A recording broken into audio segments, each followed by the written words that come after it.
उद्योग एवं वाणिज्य मंत्री और माननीय मुख्यमंत्री जी सभी का अभिवादन करते हुए मंच पर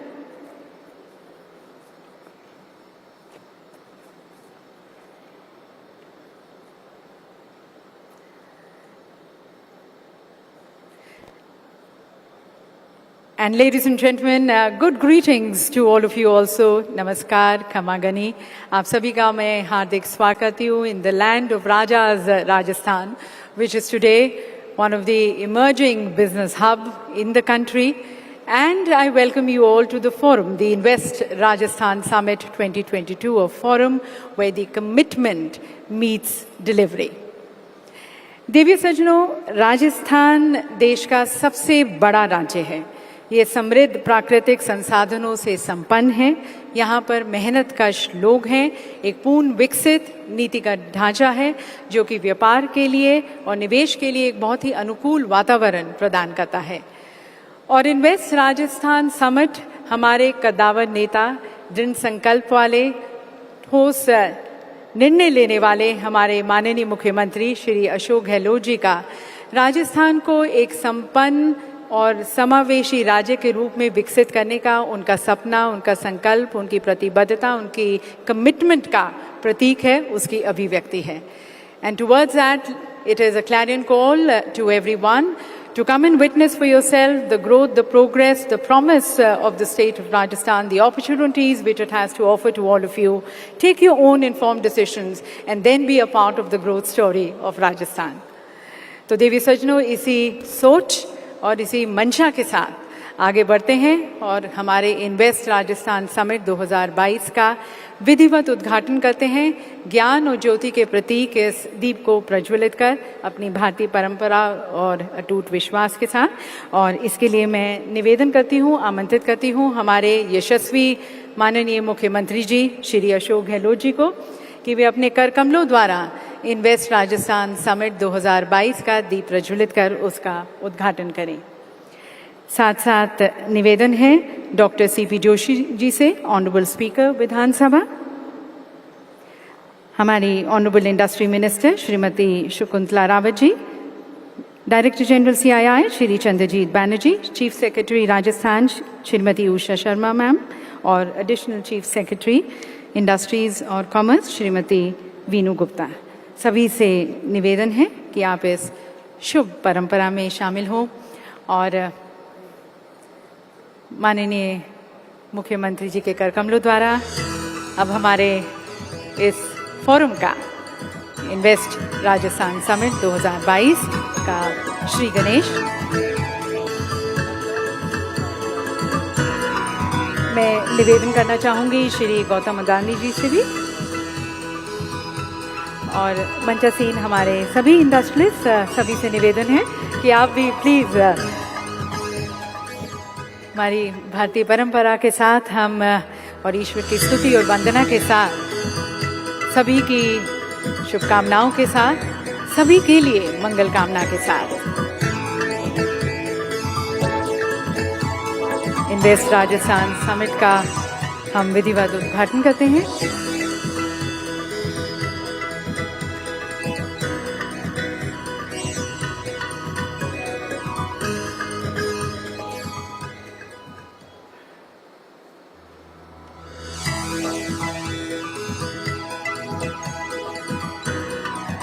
कहते हैं मिले सुर मेरा तुम्हारा तो सुर बने हमारा, और इस दीप प्रज्वलन यही उसी का प्रतीक है। सभी मिलकर इस दीप को प्रज्वलित करते हुए, सभी का सहयोग की कामना करते हुए हम सब अपने प्रदेश की, राजस्थान की उन्नति प्रगति में सहयोग दें, बढ़ चढ़कर आगे आएं, इसको और आगे लेके जाएं और यही मनोकामना, यही इच्छा हमारी इस दीप प्रज्वलन के साथ।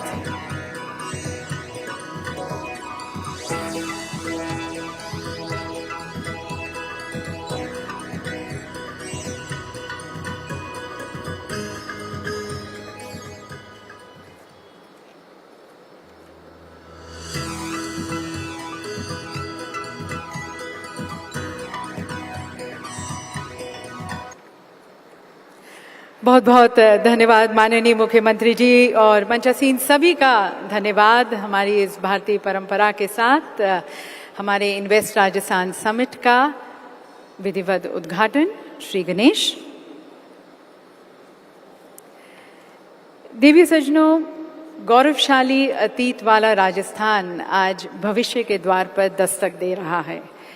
यह एक नया राजस्थान है जिसकी नई आशाएं हैं, नई उम्मीदें हैं, नए हौसले हैं, नए इरादे हैं, नए सपने हैं और नया दृष्टिकोण है। इस नवीनीकरण की तरफ, अपने विकास गाथा में सम्मिलित होने की तरफ हम आप सभी का हार्दिक स्वागत करते हुए आपका आभार व्यक्त करते हैं कि आपने हमारे इस निमंत्रण को स्वीकार किया और आप हमारे देश पधारे।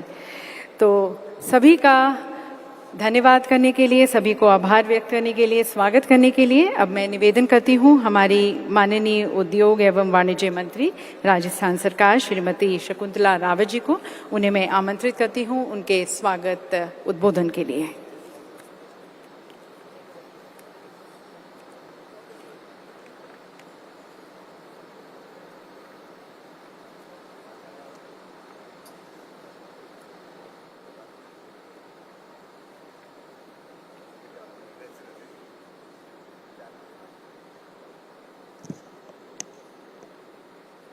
आज का दिन बहुत ही पवित्र दिन है, क्योंकि आज का दिन शुक्रवार वैभव लक्ष्मी का वार है और मंच पर और मेरे सामने सभी बैठे हैं जिनके यहाँ लक्ष्मी का निवास होता है और लक्ष्मी वितरित भी होती है वहाँ से। आज के इन्वेस्ट राजस्थान समिट में मंच पर उपस्थित राजस्थान के यशस्वी मुख्यमंत्री सम्माननीय अशोक गहलोत जी, सम्माननीय मंच पर उपस्थित गौतम अड्डानी जी, अनिल अग्रवाल जी, सुधीर मेहता जी, सी के बिड़ला जी, अजय श्रीराम जी, बी शांतनाम जी, अनीश जी शाह, परवीर सिन्हा, सम्माननीय राजीव जी, उषा जी, कुलदीप जी, वीनू जी, सभी सम्मानित मंच पर उपस्थित प्रबुद्धजन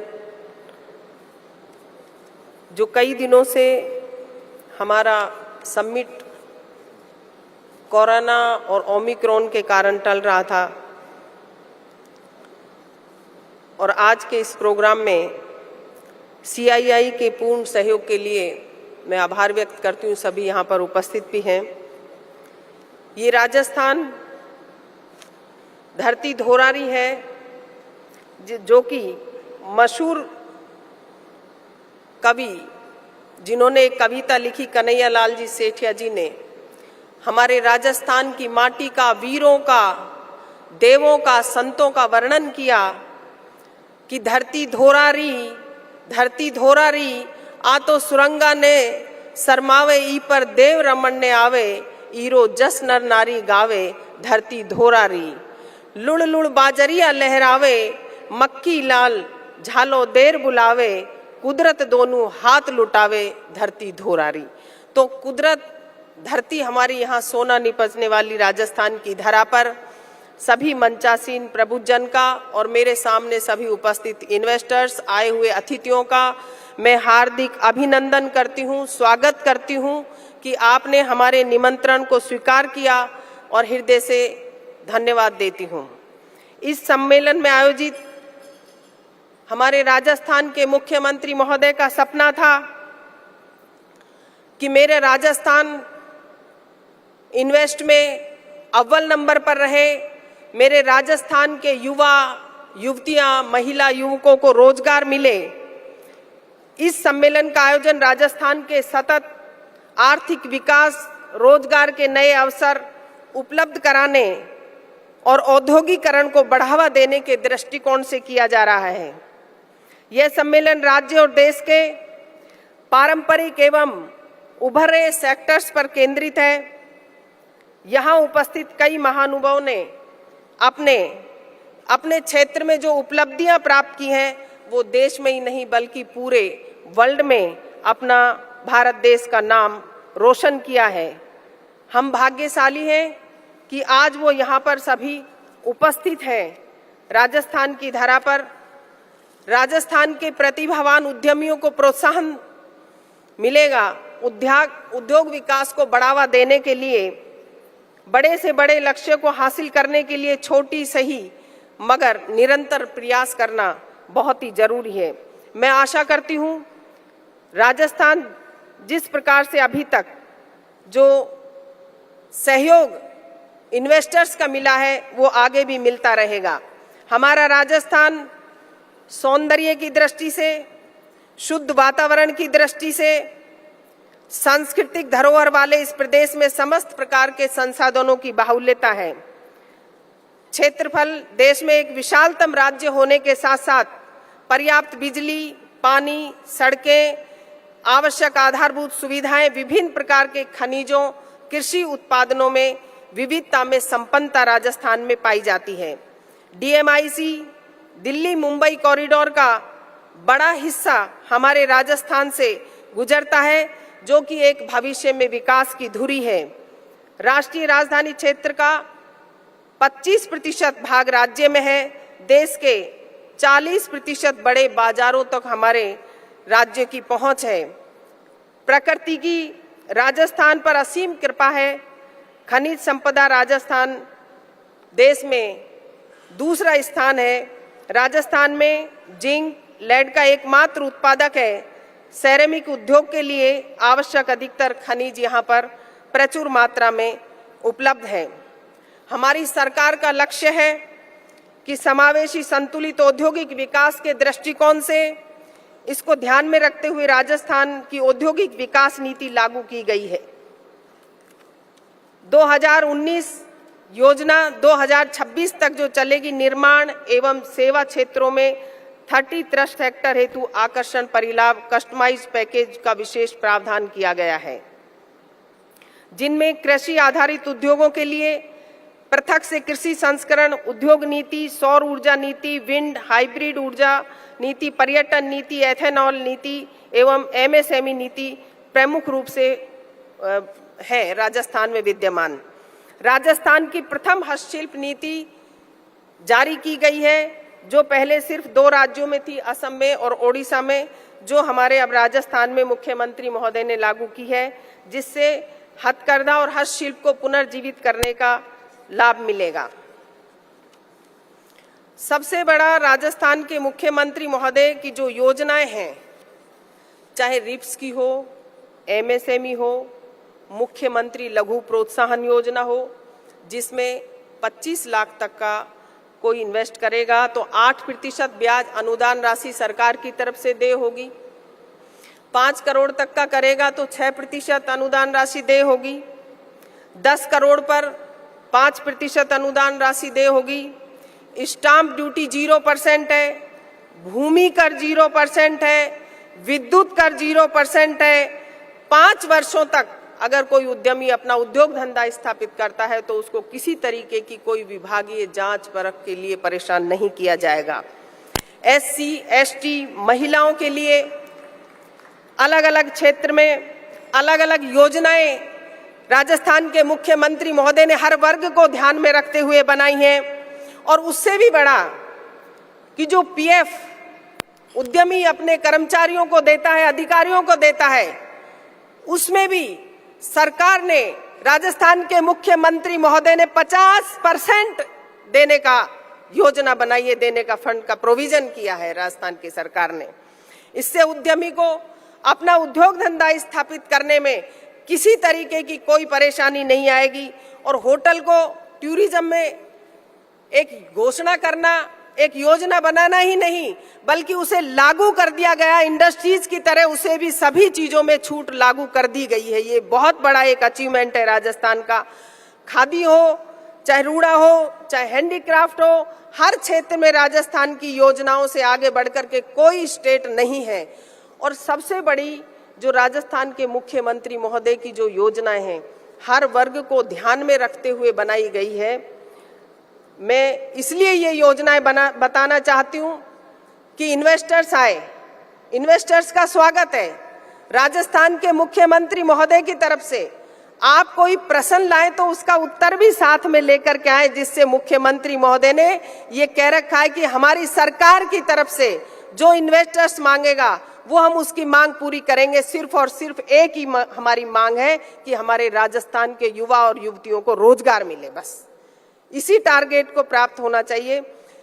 थोड़ा मैं सरकार की योजना इसलिए बताना चाह रही हूँ कि जो भी इन्वेस्टर्स बाहर से आएगा, दूसरे राज्यों से आएगा, हमारे यहाँ राजस्थान की किसान मित्र योजना हो, 1000 रुपए बिजली के बिल कम करना, लाखों किसानों का जीरो बिल आ रहा है, घरेलू बिजली पर छूट हो, निरोगी राजस्थान हो, चिरंजीवी में प्रबंधन हो, जिसमें कि 10 लाख का और 10 लाख से ऊपर तक का भी ट्रीटमेंट फ्री है। उससे भी बड़ी योजना है कि कोई भी अकस्मात किसी की दुर्घटना हो जाती है, मात्र 850 रुपए में कोई भी व्यक्ति करा सकता है अपना इंश्योरेंस। चिरंजीवी योजना में कोई शर्त नहीं है उसकी, तो उसको तुरंत प्रभाव से 5 लाख रुपए का बीमा दिया जाता है। कर्मचारियों के लिए RGSH योजना, जिसमें कि सारा खर्चा उनका दवाओं का सरकार उठाती है।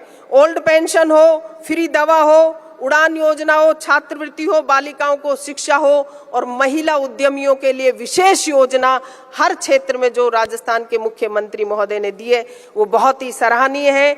आप यहाँ पधारे राजस्थान की इस धोरारी भूमि पर, आपका बहुत बहुत धन्यवाद, आभार।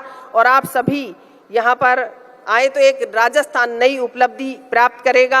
आप सुस्त नहीं रहे, हमारे राजस्थान के मुख्यमंत्री महोदय का दिल बहुत बड़ा है। मैं आपको आश्वस्त करती हूँ कि आप कोई भी योजना लेकर के आएंगे तो हम उसमें, हमारी सरकार आपकी मदद करने को तैयार है। धन्यवाद। राम राम साहब।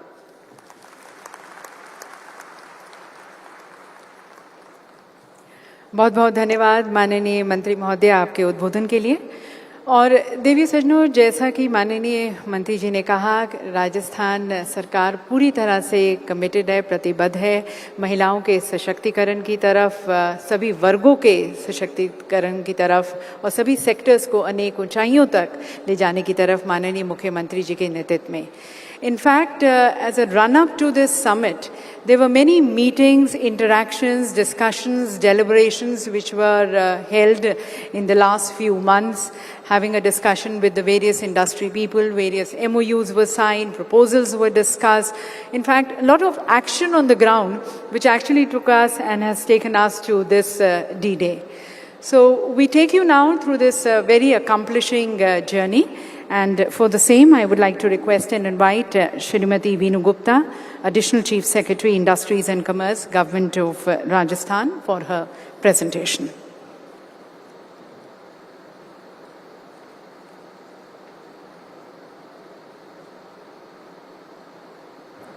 Honorable Chief Minister, distinguished guests on the dais, ladies and gentlemen, it is my privilege to welcome you all to Rajasthan, the land of opportunities, the land of myriad advantages. Rich in natural resources, Rajasthan produces 81 major and minor minerals. It is the sole producer of zinc and lead in the country. With an excellent rail and highway network and 39% of dedicated freight corridor passing through the state, it provides access to 40% of India's market. There are nearly 400 well-developed industrial areas dotted across the state, and 25 of them, I can proudly say, are amongst India's top 70 industrial parks. With 2 skill universities and premier institutions like IIT, IIM, and NIFT, the state is in a position to cater to skill requirements of all kinds of industries. Peaceful labor relations and good law and order situation is Rajasthan's hallmark. As a result of these advantages, the performance across sectors is unmatched. We have 13% of India's cement production share. We are number 1 in production of crops like mustard and bajra, and also medicinal crops like isabgol and ashwagandha. With 17% share, we are number one in national mineral production. At nearly 20,000 megawatt, we are number one in installed capacity of renewable energy. We have 40% share in non-ferrous metals. Blessed with wide-ranging tourism products from heritage to wildlife, we have 11% share in India's total tourist arrivals. As a result of these advantages, we are home to leading companies. 200 of the Fortune India 500 companies are present in Rajasthan. Honda, Hero, Cairn, Vedanta, Adani, just to name a few. In the post-COVID era, the global supply chain is shifting from China. This shift presents huge opportunities for us in various sectors like ESDM, automobiles, electric vehicles, etc. To harness this potential, the state is working on several fronts, including policy interventions. I am happy to share that the Honorable Chief Minister will be launching a new investment promotion scheme today, which will be unmatched in its approach and offerings. The Invest Rajasthan Summit that you are attending today is a culmination of a journey started under the visionary leadership of Honorable Chief Minister about a year ago. We undertook an extensive outreach program, meeting various investors in various cities nationally and internationally. More than 4,000 MOUs and LOIs have been signed with an investment worth 11 lakh crores and employment potential of nearly 10 lakhs. The bulk of proposed investment is in the manufacturing sector, and within the manufacturing sector, sectors like energy, cement, minerals have attracted substantial investment. There has been high interest in sunrise sectors like electric vehicle, green hydrogen, and ethanol. In electric vehicles, we have commitments from companies like Hero Electric and Okaya. In renewables, all the major players, Adani, Renew, Acme, have committed. About half a dozen MOUs have been signed for ethanol. In ceramic and glass, while Saint-Gobain continues to be our pride, we now also have Asahi with us. Torrent, Vedanta, Hindustan Zinc are some of the major players in chemicals and petrochemicals. The services sector has also attracted substantial investment of around 55,000 crores with an employment potential of more than 2 lakhs. Several MOUs have been signed in the medical and IT sector. Several commitments for setting up of resorts and hotels have been made, and also a film city which will be the first of its kind in the state. Investments in logistics sector will strengthen our business ecosystem. Several MOUs have been signed for setting up of warehouses and other logistic facilities. In the education sector, we have seen commitments for setting up of universities and skill centers. Having signed these MOUs, we have worked diligently to bring them to reality. As a result, 40% of them are already under various stages of implementation. You will witness groundbreaking and inauguration of many projects today. The glimpse of delivered commitments that I have shared with you is a part of a bigger picture, a part of our Chief Minister's overarching vision of shared prosperity. I take this opportunity to present before this august audience a snapshot of this bigger picture of how Rajasthan is delivering on its commitment of a promising future for every section of the society.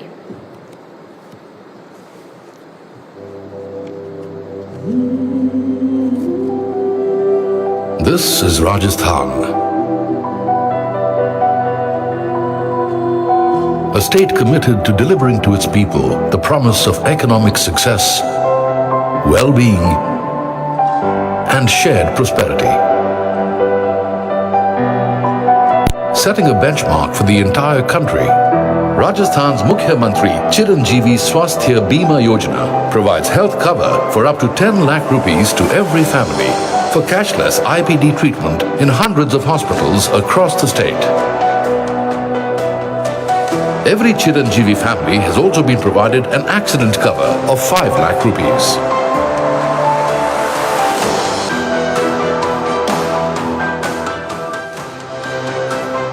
All consultations and services, pathological tests and medicines are now provided free of cost in all state medical institutions.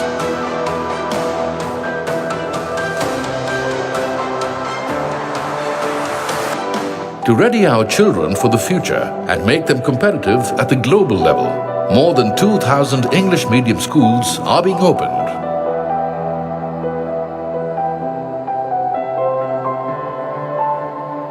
The number of colleges opened in the last 60 years has been doubled within just the last 3 years.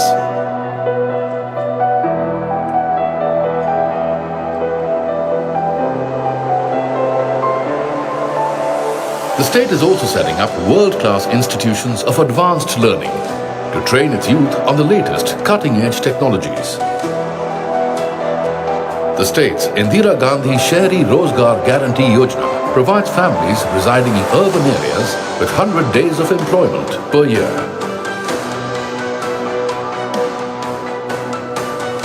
Giving power right into the hands of the people, the Mukhya Mantri Digital Seva Yojana will provide a smartphone with internet connectivity to the lady head of the family to ensure universal coverage. Often mistaken as a desert, Rajasthan is the leading producer of a wide variety of crops, with the potential for value addition and exports.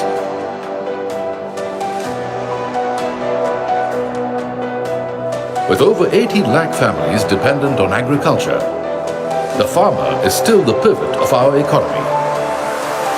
This year, for the first time, the state presented a separate agriculture budget with 11 missions to ensure even more effective implementation of agriculture and related schemes worth 5,000 crore rupees. The state's tourism sector that welcomes millions of travelers from across the world has been accorded real industry status, giving an unprecedented fillip to tourism and hospitality units. To further augment connectivity in the largest state, 5,800 kilometers of new roads have been constructed in the last 3 years, making it one of the finest road networks in the country. And now, with a fully operational, high-speed, double-stack, western dedicated freight corridor, Rajasthan forms a seamless conduit between the markets of the western and northern states and ports on the western coast.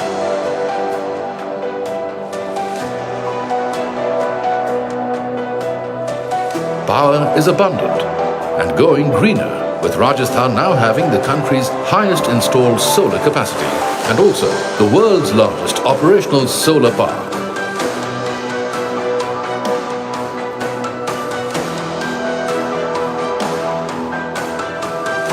India's biggest industrial land bank, with a network of over 390 well-developed industrial areas and sectorial theme parks, welcomes investors to set up enterprises in every part of the state.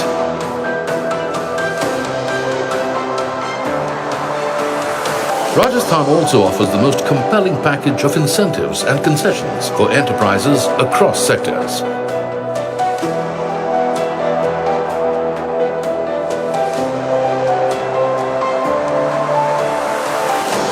The state is also India's second largest producer of minerals and natural gas, and the largest onshore producer of crude oil.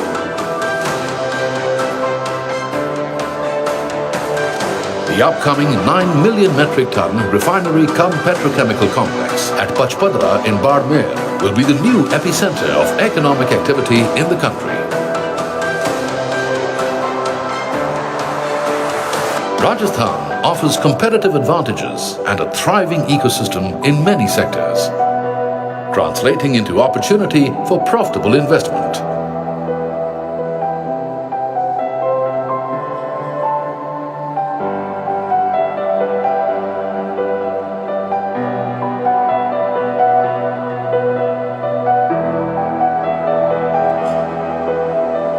Add to these advantages and opportunities the relaxed and exciting lifestyle offered by the cities of Rajasthan, replete with all modern facilities. And what you have is the most promising investment destination.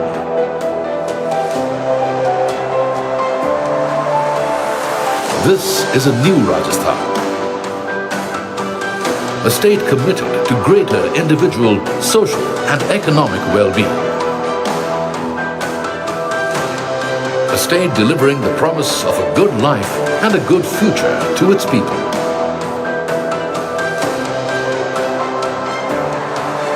A state ready to welcome you with open arms.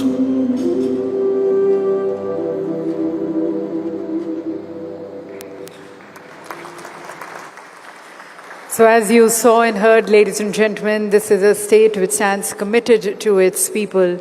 And in fact, this is a state, a culture-soaked state with so much of grace and beauty. It has embraced modernity, transformation and technology to be a future-ready state. May I now invite Director General CII, Mr. Chandrajit Banerjee, for his special remarks. Honorable Chief Minister Shri Ashok Gehlot Ji, Honorable Ministers from Rajasthan, Honorable Speaker, senior officials of the government, Excellencies, distinguished industry leaders, ladies and gentlemen. May I first start by congratulating and thanking the Honorable Chief Minister of Rajasthan for this outstanding Investment Rajasthan Summit. Sir, your hospitality, the content of the event and the quality of this event are just exemplary, and we appreciate the huge partnership that you have extended to the industry. Sir, the tremendous progress that we have seen over the last 24 hours in the film that was just shown, in the presentation that was made by the Honorable Minister and the officials has been just outstanding. And we have such large participation from the Indian industry, from across the country, from each corner of the country, present here today to listen to you and participate in the development progress of your state. Sir, yesterday you addressed the National Council of CII, which had 80-odd members, senior industrialists, which is the top body of the industry organization. And there also, you covered and you answered every question that was raised in the council meeting with so much of encouragement for the Indian industry to participate in your state. So we thank you for this partnership, we applaud your leadership, and we pledge to participate in your state continuously. So today we have people from the different sectors, manufacturing to tourism, to agriculture, to defense, from auto sector, banking, and many more who are here from different walks of the industry. Honorable Chief Minister, you have made some remarkable progress, and over the last, again, I said, since we have come to your state, we have heard some great stories. Some of the stories were mentioned by the Honorable Minister. Some of the other things that we have talked which are unique in the country, the MSME Facilitation Act, unique again, which requires no permission for new small and medium enterprises to be set up for 3 years. The one-stop shop for investments in Rajasthan has been an exemplary hit amongst the industrialists present here. And the industry status, which has been the first state to do that to the tourism sector, are definitely some areas that we will take to the other states as a learning from Rajasthan.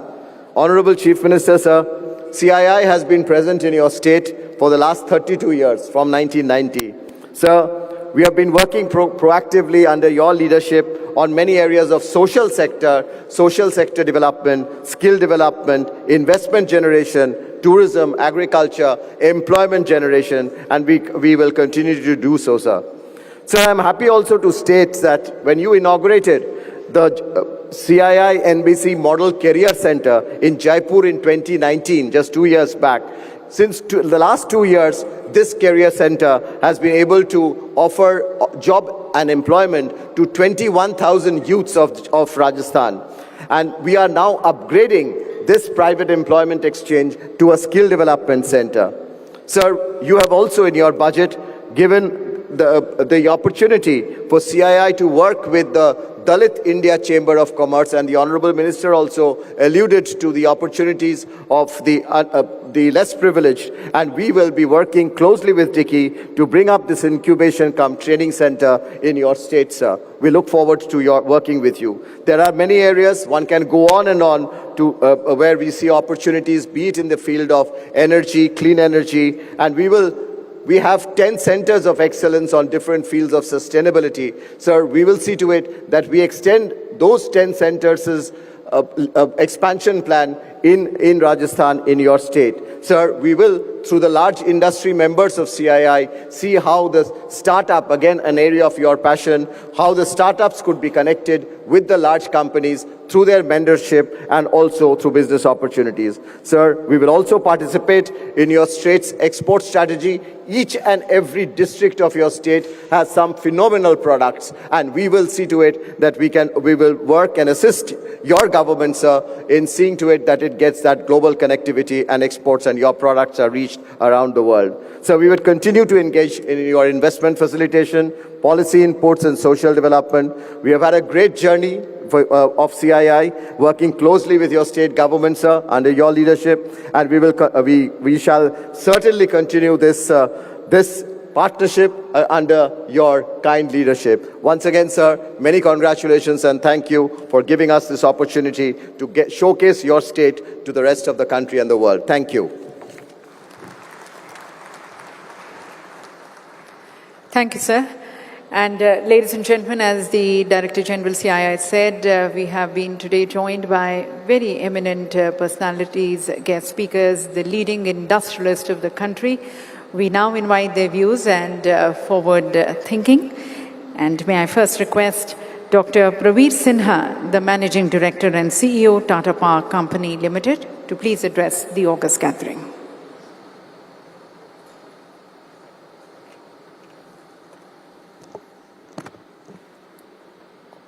माननीय मुख्यमंत्री जी श्री अशोक गहलोत जी, माननीय industries and commerce minister Shakuntala Rawat ji, senior officials of government of Rajasthan, industry leaders, dignitaries, ladies and gentleman, आज बहुत ही गर्व के दिन है कि राजस्थान सरकार ने इन्वेस्ट राजस्थान किया है और मैं मुख्यमंत्री जी और सरकार का अभिनंदन करता हूं और बधाई देता हूं कि उन्होंने एक सही समय पे ये इन्वेस्टमेंट का डिसीजन लिया, ये इन्वेस्ट राजस्थान किया है। देखने में आया है कि राजस्थान आज टॉप मोस्ट स्टेट है रिन्यूएबल एनर्जी के लिए, चाहे ये सोलर एनर्जी हो, चाहे विंड एनर्जी। राजस्थान नंबर 1 है और आगे चल के भी जिस तरह से पॉलिसीज़ हैं गवर्नमेंट की, ये नंबर 1 रहेगा। आज करीब 20,000 मेगावाट के प्रोजेक्ट्स चल रहे हैं राजस्थान में और मैं उम्मीद करता हूं कि ये कुछ सालों में 50,000 और 1 लाख मेगावाट हो जाए। टाटा पावर राजस्थान सरकार के साथ जुड़ा हुआ है। हमने 5,000 मेगावाट का इन्वेस्टमेंट किया है यहाँ पे, 2,000 ऑलरेडी ऑपरेशनल है और 3,000 मेगावाट डिफरेंट स्टेजेस पे हैं। अगले 12 से 24 महीने में वो कंप्लीट हो जाएंगे और हमारा प्लान है कि अगले 5 साल में हम इसको 10,000 मेगावाट कर दें। इसके साथ मुख्यमंत्री जी ने हमें ये भी बताया कि सिर्फ सोलर प्लांट और विंड प्लांट नहीं लगाना है, आपको मैन्युफैक्चरिंग का भी करना है। तो हम यहाँ पे असेंबली यूनिट, फैब्रिकेशन यूनिट लगाने का भी कोशिश में है। इसके साथ सिर्फ ये बड़े प्लांट्स ही नहीं है, टाटा पावर यहाँ इन्वॉल्व है रूफटॉप सोलर में।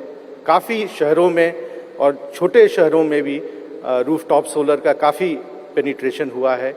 इसके साथ सोलर पंप्स, राजस्थान में करीब 14 लाख पंप्स हैं, जिसमें से 70,000 सोलर पंप्स हैं, जिसमें से 20,000 टाटा पावर ने लगाया और उम्मीद करते हैं कि अगले कई सालों में ये नंबर बहुत बढ़ेगा। राजस्थान में सिर्फ हम रिन्यूएबल ही नहीं कर रहे हैं, इसके साथ साथ हम बड़े सारे काम कर रहे हैं। ईवी चार्जिंग, जो एक नए तरीके से इलेक्ट्रिक व्हीकल को सपोर्ट किया जाए, उस पे हम लोग ने काम किया है। 1000 होम चार्जर्स लग चुके हैं राजस्थान में और करीब 100 पब्लिक चार्जर्स लगे हैं, इंक्लूडिंग यहाँ से दिल्ली हाईवे तक का। सो अगले कई सालों में उम्मीद है कि हम इसको कम से कम 10,000 चार्जर्स लगाएंगे राजस्थान में, पब्लिक चार्जर्स, और कोई भी राजस्थान में यदि ट्रैवल करना चाहे एक शहर से दूसरे शहर, पब्लिक चार्जर्स उनको मिलेगा। राजस्थान में एक बहुत बड़ा अपॉर्चुनिटी है बिजली सप्लाई का। हम लोग ने कुछ साल पहले अजमेर में डिस्ट्रीब्यूशन लिया, जो वहाँ लॉसेस थे करीब 22% के, आज वो 9% हो गए हैं।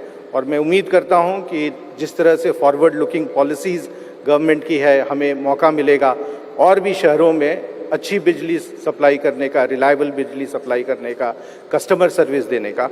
और ये जो प्रयत्न रहेगा, ये एक भागीदारी के तरीके से रहता है, पब्लिक प्राइवेट पार्टनरशिप में होता है सरकार के साथ, ताकि हम बेहतर सर्विस प्रोवाइड कर पाएँ जो सिटीजन्स हैं राजस्थान के।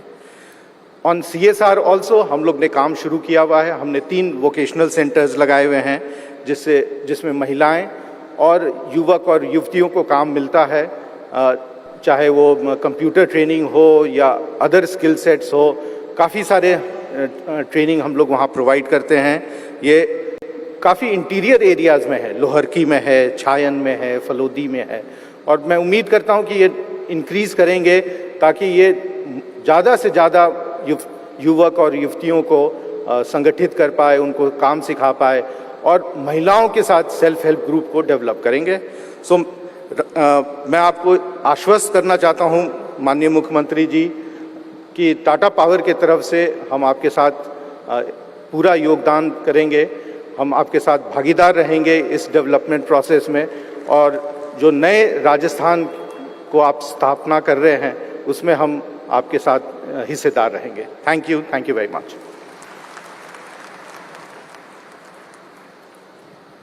बहुत बहुत धन्यवाद सर। राजस्थान में जो आपके इंडस्ट्रियल फुटप्रिंट्स है उसके बारे में हमें जानकारी देने का, साथ साथ आगे के जो आपके निवेश के प्लान्स हैं वो भी हमारे साथ साझा करने का।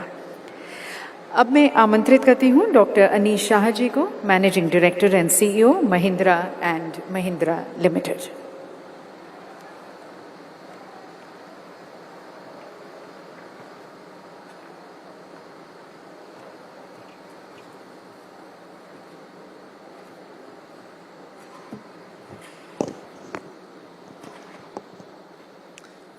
माननीय मुख्यमंत्री श्री अशोक गहलोत जी, all the dignitaries at the inaugural session, ladies and gentlemen,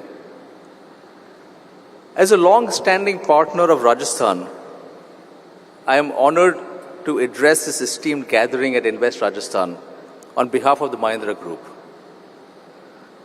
While the Mahindra Group is a leader globally in automotive and farm, we have expanded over the years into various industries: hospitality, financial services, IT, real estate, and many others. And every time we started a new business, Rajasthan and its people welcomed us, supported us, and made sure we were successful. Let me share our journey. 20 years ago, in 2002, we broke ground for a new tractor plant at Badru, near Jaipur. A few years later, we launched the Mahindra World City in Jaipur, which is the investment and international destination for global multinationals looking for a hassle-free entry into the Indian market. The government of Rajasthan supported our investment by becoming a strategic partner. This project has operated as a hallmark of a successful public-private enterprise, employing 14,000 people directly and contributing 15,000 crores to Indian exports. Rajasthan's landscape, people, history and culture are among the many facets of this vibrant state which attracts tourists from around the world. And it is no different for our guests at Club Mahindra, which operates 5 resorts in this wonderful state. We can uniquely craft Rajasthani experiences for our guests and welcome them with the feeling of Padaro Mare Desh. And beyond that, our defense business has partnered with the government of Rajasthan to augment law enforcement capabilities by designing and operating a state-of-the-art Abhay Command Center for Rajasthan Police. Finally, I would add that Rajasthan plays a pivotal role in the Mahindra Group's sustainability ambitions. We have developed 4 large-scale solar projects in Rajasthan already and are actively pursuing various opportunities to do a lot more in renewable energy here. Our success in Rajasthan would not be possible without consistent support from the government, which has prioritized ease of doing business above all else. For the Mahindra Group, on every occasion, Rajasthan has committed and delivered. I thank you once again for your hospitality, acceptance and support that you've accorded us over the years, and we look forward to continuing this partnership. Thank you.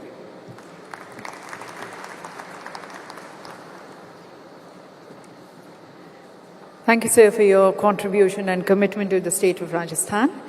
And now inviting Mr. V. Santanam, the CEO, Asia Pacific and India region, and the chairman of St. Gobain, India, for his address.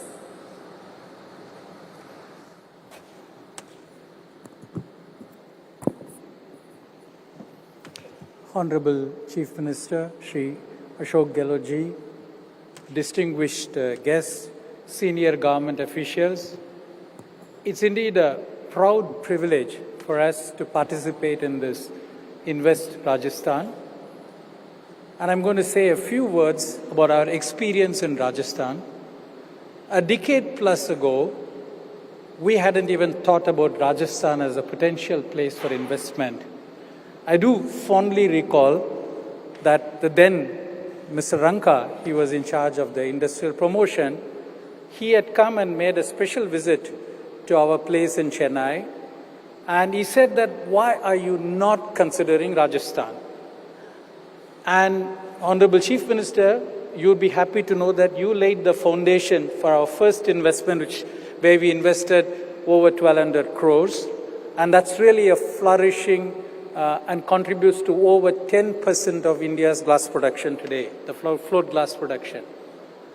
And then the industry flourished, and 15 months ago, right in the middle of the Delta pandemic, our Honorable Chief Minister convened a meeting with us. I do fondly recall, he said that, why are you not considering investment once again? Because at that point in time, the whole world was in a gloomy period. There was pandemic. I said that we'll give everything that you need in order for you to make the investment. And that particular commitment and the fact that historically Rajasthan has always delivered whatever it has promised made us reinvest again in Rajasthan. We signed our second MOU. And you'd be very happy to know that that 1,200 crore investment, which is just conceived in 15 months ago, will be fructified in the next 9 months. So by March, that particular new investment of 1,200 crores will be commissioned. So that's really the power of what both Saint-Gobain and Rajasthan coming together. There is very solid mutual commitment. There is solid mutual delivery. When I think about Rajasthan, there are 5 P's that come to my mind. Firstly, the people of Rajasthan. I think extraordinarily humble, extraordinarily relationship-oriented, but at the same time very highly productive. You'll be happy to know that the plant in Bhiwadi that we have is amongst the top 3 plants in the world in terms of productivity, energy efficiency, sustainability, and output.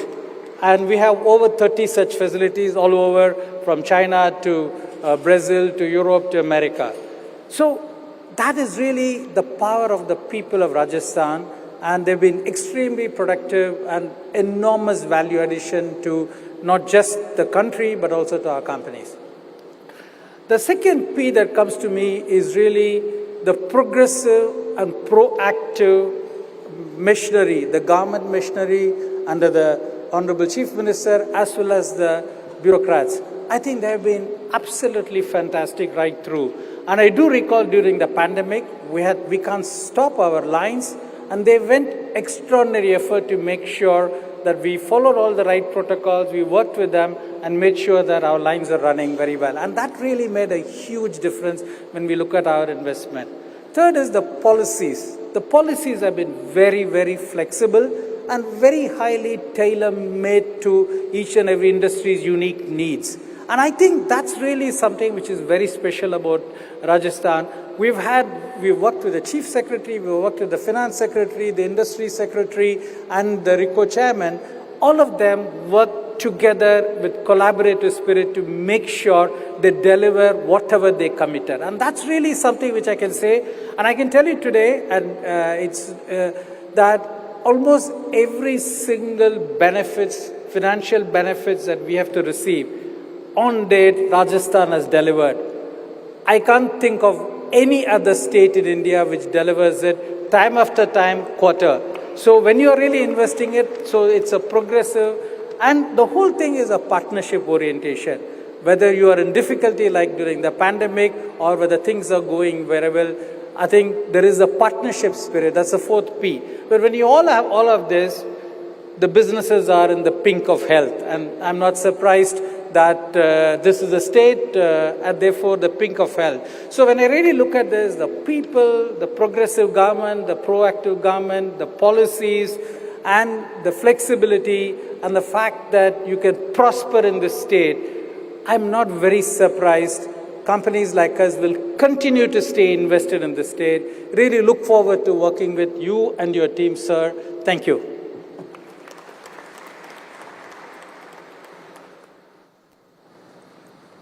बहुत बहुत धन्यवाद sir अपने अनुभव हमारे साथ साझा करने का and thank you so very much for the trust and the confidence in the state machinery and the leadership. और अब मैं आमंत्रित करती हूँ श्री अजय एस श्रीराम जी को, chairman and senior managing director DCM Shriram limited. Honorable Chief Minister of Rajasthan, Shri Ashok Gehlot ji, Honorable Minister for Industries and Commerce, Srimati Shakuntala Rawat ji, Honorable Ministers and dignitaries on the dais, Chief Secretary of Rajasthan, Additional Chief Secretaries, senior government officials, my eminent industry colleagues on the dais, ladies and gentlemen. At the outset, I would like to thank our Chief Minister, Shri Ashok Gehlot ji, and the state government for inviting me to this inaugural event. It's a privilege and honor to be present in Jaipur today. If I may strike a personal note, coming to Jaipur for me and for DCM Shriram Limited is like homecoming. Our business has deep roots in the state of Rajasthan, and over the years, it has grown to become a big tree.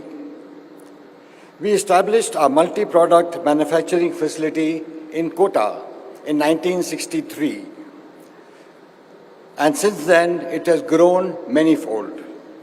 This has been possible because of the favorable policies and the industrial climate in the state.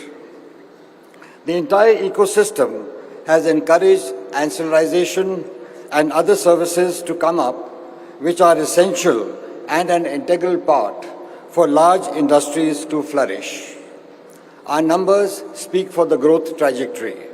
The production of various items have gone up 10 to 15 times across categories, reflecting significant investment towards capacity enhancement and job creation. As a result, our Kota complex is now an integrated facility where many of our byproducts are raw material for further value addition. By following a circular economy route for better sustainability, we have implemented various water conservation measures. In fact, we have made at our factory complex water harvesting pond for collecting 4.5 lakh cubic meters of water, which is used in our industrial process. Simultaneously, in the areas and villages around us, we have already made 9 water harvesting water bodies, 4 more are under implementation, and we will continue this exercise going forward. We do believe that water is a scarce resource. It requires management, it requires value, and our objective is to help in water conservation across the board. The hydrogen produced in a chloralkali plant is used as fuel, thereby reducing greenhouse gas emissions. We have gradually increased the use of renewable biomass to 15% of feedstock for our power generation, and the installation of solar panels are in an advanced stage of evaluation. Essentially, for all our investment decisions, environment, safety, and governance are an integral part. There are several expansion plans in the pipeline, ranging from advanced agri-input manufacturing to our branded Fenesta UPVC windows and doors business, as the state provides the right mahal for continuously expanding and growing.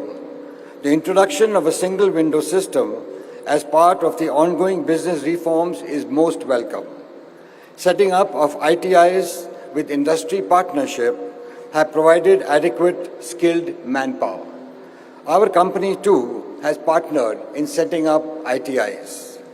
People of Rajasthan have always been known for their hospitable nature, willingness to learn, and an honest disposition, all contributing to the conducive business environment. All of us are aware that for raw materials and access to markets, efficient logistics are a key requirement. Even though Rajasthan is a landlocked state, excellent highways provide easy access to the ports of Gujarat and Maharashtra. I would like to mention that there are 2 significant projects that will be game changers for the state of Rajasthan and will improve the logistics tremendously. The first is the 1500-kilometer Western Freight Corridor that links NCR to the ports of Gujarat and Maharashtra. Of this, 550 kilometers passes through Rajasthan, with key towns and industrial hubs on its route. The second is the Delhi-Mumbai Expressway, which is due for inauguration in early 2023. Of its 1,200 kilometers, 350 kilometers passes through Rajasthan. With these 2 mega infrastructure projects, movement to states such as Delhi, Haryana, UP, Madhya Pradesh, Maharashtra, and Gujarat can be done at a sustainably reduced cost and time. This will provide Rajasthan with a competitive edge. Collectively, we do need to take steps for industry to grow further and faster and to be globally competitive. Typically, transaction costs tend to be on the higher side across the board, and it's all over India. Industry and government should now jointly benchmark and collaborate to accomplish global best practices.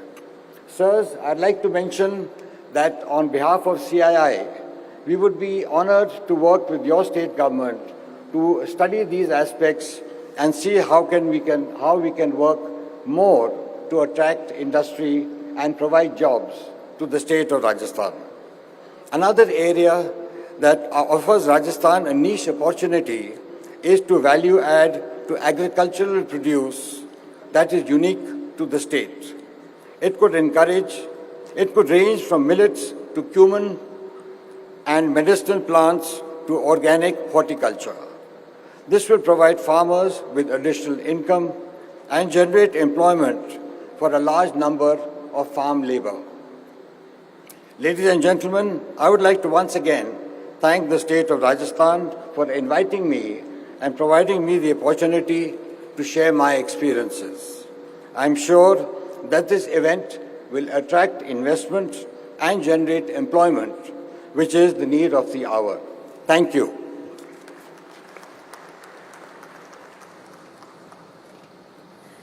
Thank you, sir, to you also for sharing with us your industrial footprints in the state and your further investment and expansion plans.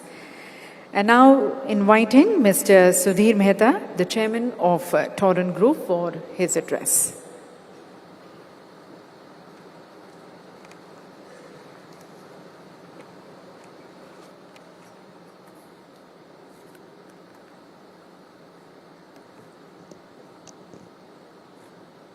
Honorable Chief Minister of Rajasthan, Shri Ashok Gehlot ji, Honorable Minister of Industry and Commerce, Srimati Shakuntala ji, all dignitaries sitting on the dais, captain from diverse industry sector, and all eminent guests, ladies and gentlemen. It's an honor to be part of Investment Rajasthan, the investor outreach program committed to collaborate development. It is also an honor to represent Torrent Group, which has played a vital role by its contribution to crucial healthcare, power and city gas distribution sector in India and playing a significant role in overall economic development of the country. Torrent Power, with its vast experience and presence in more than 12 cities of India, is one of the most efficient utility company in the country. Torrent Gas, on the other hand, committed to making natural gas widely available to people in the area of its authorization and making natural gas widely available create an ecosystem to provide a major boost in the social economic development. The state of Rajasthan has always been an attractive investment destination owing to its rich natural resources, infrastructure facility, investor-friendly policy, backed by ease of doing business and skilled manpower availability. I am happy to share with you that our group company, Torrent Power, is strategically venture into new area of green hydrogen, battery energy storage system, and pump storage hydro, which have a strong synergy to renewable generation. We plan to develop 10,000 megawatt renewable energy project in Rajasthan in phased manner, and we are identifying suitable land parcels for these projects.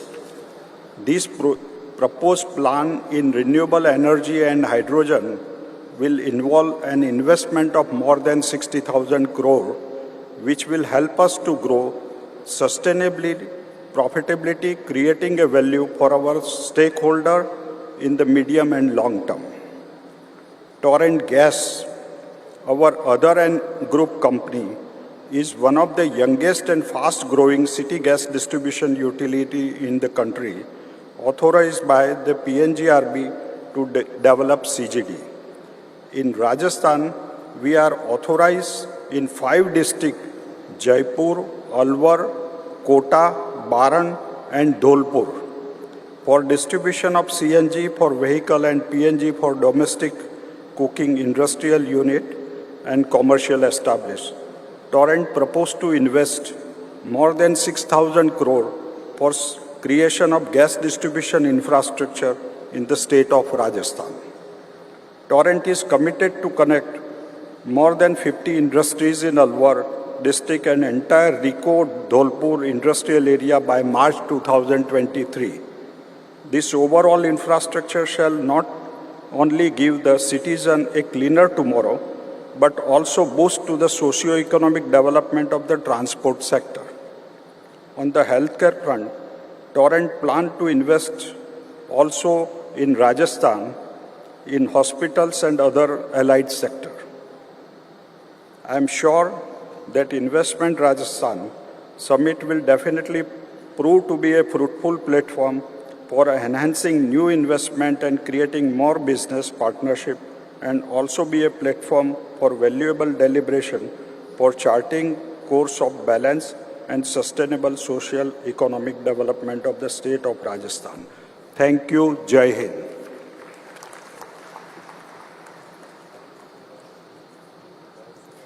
बहुत बहुत धन्यवाद sir. और अब आमंत्रित हैं श्री सी के बिरला जी, chairman C के Birla group. उनसे निवेदन है उनके उद्बोधन के लिए।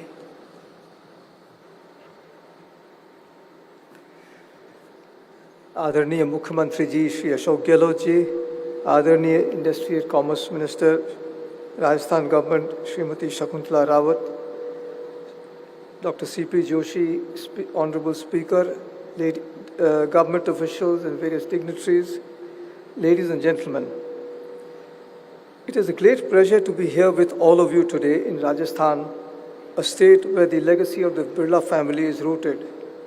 I am proud of the heritage we share and our long personal and business association. A big thank you to the government of Rajasthan for inviting me over here and for the support and encouragement in enabling all our investments in the state. India's economic growth rests on the shoulders of its dynamic states. India is expected to be among the fastest growing large economies in the coming decade, and the states have a critical role to play in accelerating reforms for promoting industry. Rajasthan has made significant efforts in increasing its attractiveness as an investment destination. This gives enormous encouragement to the people like me, and in an increasingly competitive environment where private sector capex has been weak, both industry and investors need a supportive environment with proactive investor-friendly policies. I must add that most states today are becoming increasingly proactive in rolling out investor-friendly policies to invite investments to increase their state GDP and to create employment opportunities through the multiplier effect of capital. Invest Rajasthan is a very important and much-needed event to suitably showcase the opportunities and support available to potential investors in Rajasthan. I am confident that the government of Rajasthan will continue to offer encouragement and support through these policies to accelerate the industrial development in the state and give it a further competitive edge. The Birla family has had a long and rich history on investing in Rajasthan, and I can proudly share that we have just celebrated the 75th anniversary of our world-class bearing manufacturing plant, NBC Bearings, right here in Jaipur. This plant ships its state-of-the-art bearings to the global markets in addition to serving the Indian markets. And as a part of our continued commitment to investing in the state, we have started construction of our third bearing plant in Bagru near Jaipur with an investment of over rupees 1,000 crores. Such is our confidence in Rajasthan that we have another large investment in the state in the shape of a greenfield integrated cement plant planned with an initial investment of around rupees 2,500 crores. With this, we hope to create employment and business opportunities for at least a few thousand families in Rajasthan. Our ambitions for cement are quite large, and we intend to continue to expand the capacity and investments in the next phases of growth. The Birla family has always had a tradition of giving back to the community, and Rukmini Birla Hospital, part of the C.K. Birla Hospital, which was established a few years ago in Jaipur, is an example of a state-of-the-art facility which works closely with our 4 other hospitals and healthcare ventures to capture the best global clinical care and practices. Our family's support to education and other cultural infrastructure, such as the Science Center, Planetarium, and a school in Jaipur, is well known and needs no introduction. It is heartening to note the initiative the Rajasthan government is taking to improve the ease of doing business in the state by the one-stop shop facility, a major step taken by the government to nurture investor friendliness is very well appreciated. Rajasthan has some inherent advantages. It is very rich in mineral. Its proximity and connectivity with the NCR region and the fact that more than 40% of the Delhi-Mumbai freight corridor passes through Rajasthan. The infrastructure, connectivity, law and order, labor situation make Rajasthan a favorable business destination. To leverage these advantages, the state government has put in place progressive initiatives to attract investments. The recently launched policy like the Rajasthan Investment Promotion Scheme, New Industrial Development Policy, MSME Facilitation Act, etc., with many good and new points added in the policy. We are sure that these policies, and more importantly, further steps to make Rajasthan a competitive destination for capital and skills will bring more investments and employment to the state. From our own experience as a business group, I can say that Rajasthan is one of the favorable places to do business with, and with the recent reforms, we look forward to seeing the competitive position of the state to improve further. Thank you.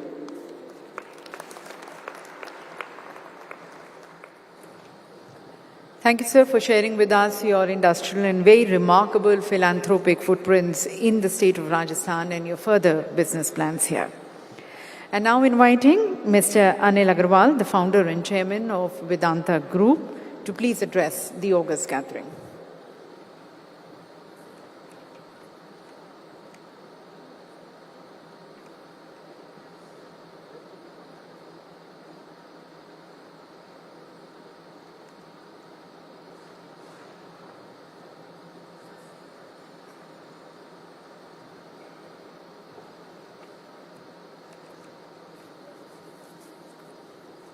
नमस्कार।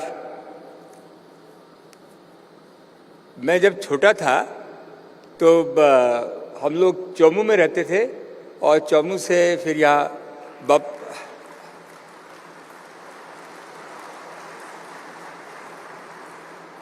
बापू नगर आए तो वहाँ से दादी मेरे को तांगे में गोविंद देव जी के मंदिर लेके आती थी और 7, 8, 9 साल की उम्र रहती होगी।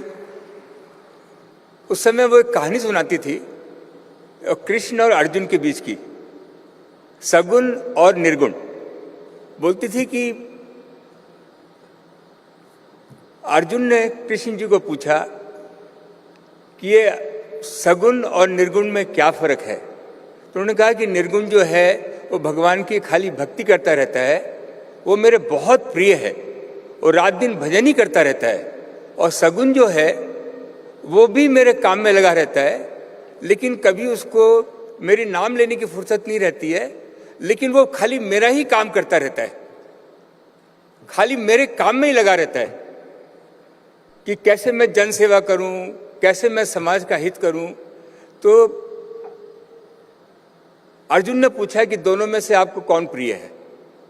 उन्होंने कहा दोनों मेरे प्रिय हैं। मेरी दादी जो बोलती थी, आप लोग अपने हिसाब से, दोनों मेरे प्रिय हैं। बहुत ज्यादा जोर दिया तो उसने कहा, कृष्ण ने कहा कि सगुण मेरे को ज्यादा प्रिय है। मैं उसमें हमारे अशोक गहलोत जी को लेता हूं।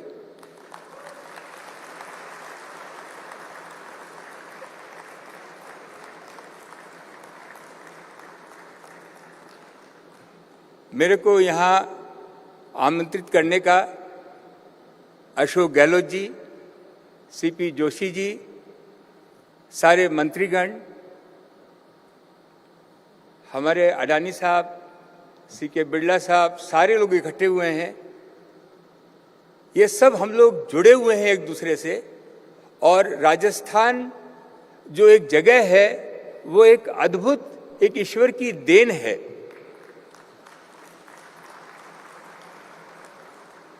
किसी जगह को डेवलप करने के लिए नेचुरल रिसोर्स, जो नेचुरल रिसोर्स यहाँ भरा हुआ है उसके बारे में मैं आपको बताऊंगा।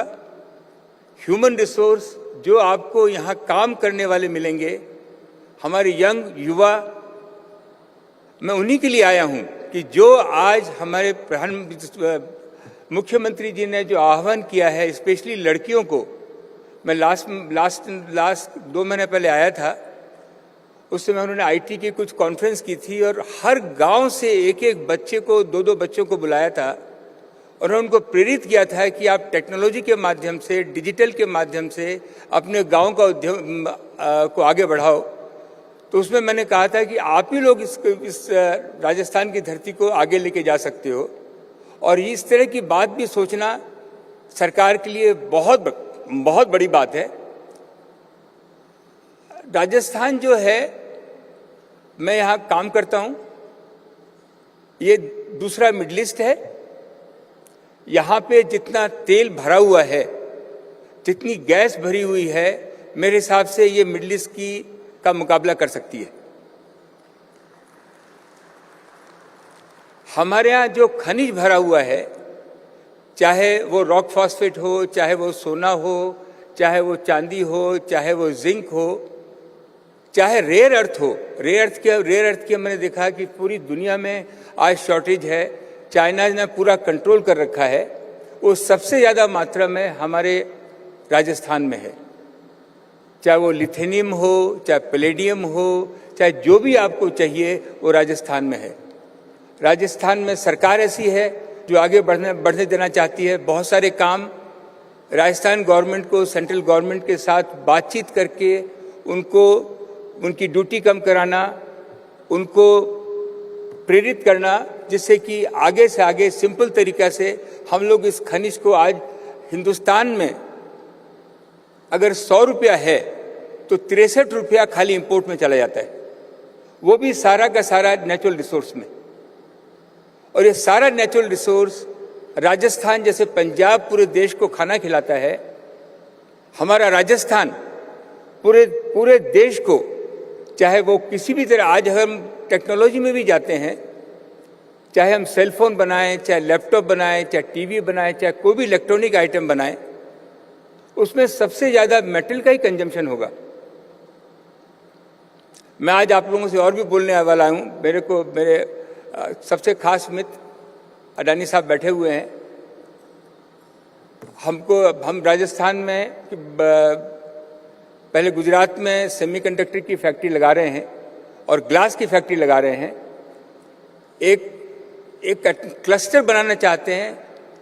सबसे इम्पॉर्टेंट है कि हमारे जो बच्चे हैं 15-16 साल के, उनको एक्सेस लैपटॉप का हो।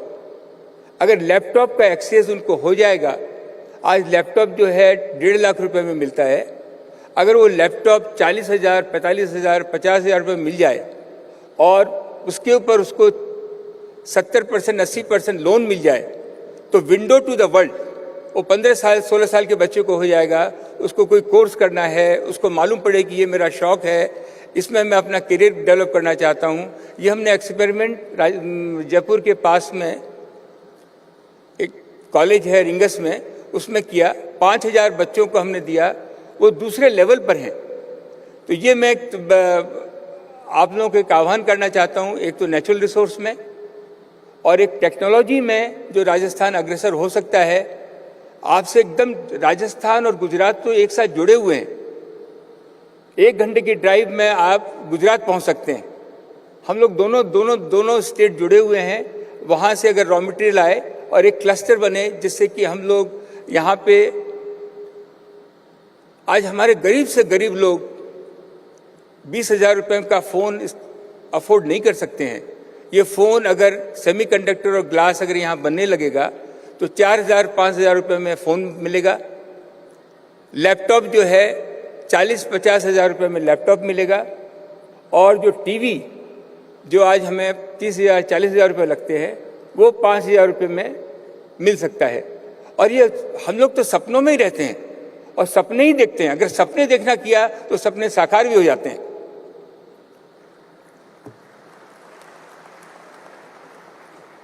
5 करोड़ की, 10 करोड़ की, 20 करोड़ की इंडस्ट्रियां लगे, राजस्थान सबसे सस्ता पावर देगा, सबसे सस्ता यहाँ ह्यूमन रिसोर्स है। और जो एडमिनिस्ट्रेशन है और जो हमारे अशोक गहलोत जी के राज में जिस तरह का परिवर्तन आया है, गरीब से गरीब लोगों को जो परिवर्तन आया है, ये पूरी हिंदुस्तान देखती है, पूरी दुनिया देखती है। मैं कनाडा में 3 दिन पहले था। वहाँ भी लोगों ने कहा, क्योंकि आजकल सब लोगों को सब चीज़ मालूम रहती है कि जो खनिज कनाडा में है उससे ज़्यादा राजस्थान में उन्होंने बताया। कनाडा में हम लोग 6 महीने ही काम कर पाते हैं क्योंकि ठंड बहुत रहती है, 6 महीने हमको माइने बंद करनी पड़ती है। लेकिन राजस्थान ऐसी जगह है जहाँ की आप 12 महीने अपनी माइंस चला सकते हैं। 2000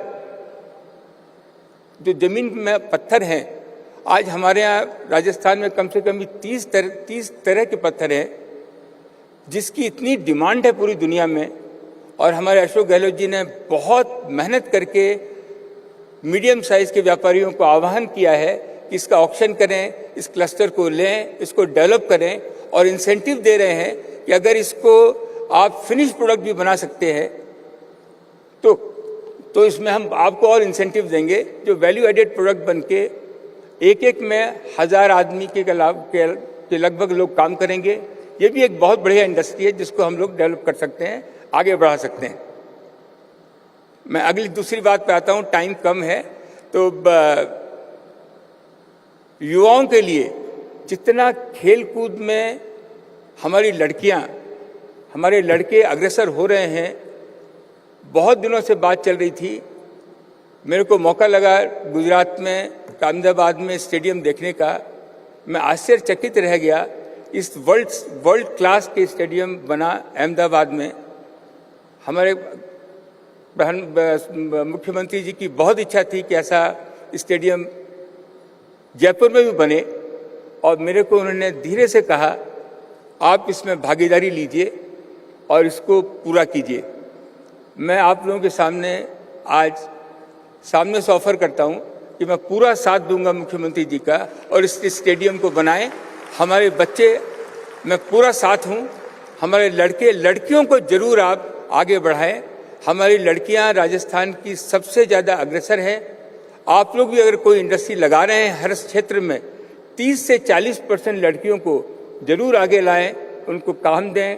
आप विश्वास माने, हम राजस्थान में लड़कियों को आगे प्राथमिकता देते हैं।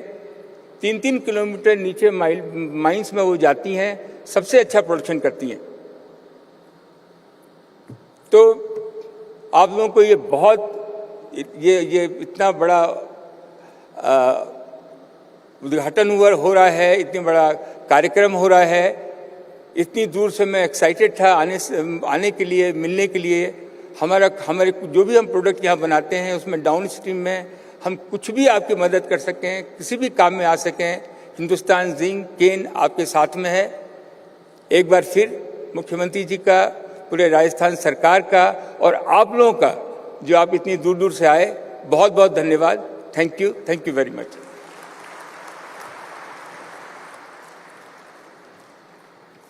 बहुत बहुत धन्यवाद सर आपके प्रोत्साहन भरे संदेश के लिए और साथ साथ राजस्थान के और विकास की तरफ आपके अग्रणी विचारों और सुझावों के लिए भी धन्यवाद। Ladies and gentlemen, we were supposed to be joined today also by Shri Ellen Mittal ji, the Chairman and Managing Director of ArcelorMittal. Unfortunately, due to some unforeseen circumstances, he's not been able to join us, but he has sent across his message.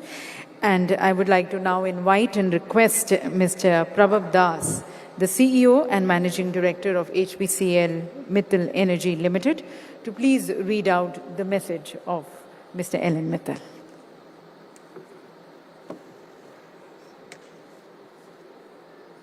Mr. Ellen Mittal was very eager to be with you all today. However, last-minute health issues have restrained him from coming to India.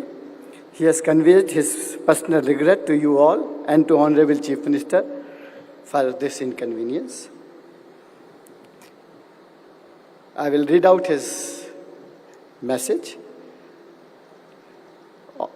Honorable Chief Minister Shri Ashok Gehlot ji, Honorable Minister for Industries Srimati Shakuntala Rawat ji, Shri C.P. Joshi ji, distinguished recipients of the prestigious award, delegates, ladies and gentlemen, a warm welcome.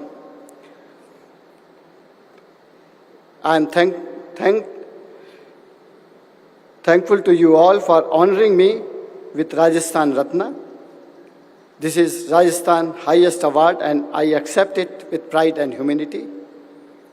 This is an honor especially touches me. For Rajasthan is the state of my birth. I was born in Sudalpur in the north. Our family dreamt, and as a young man, I moved east to the another land, another set of dreams.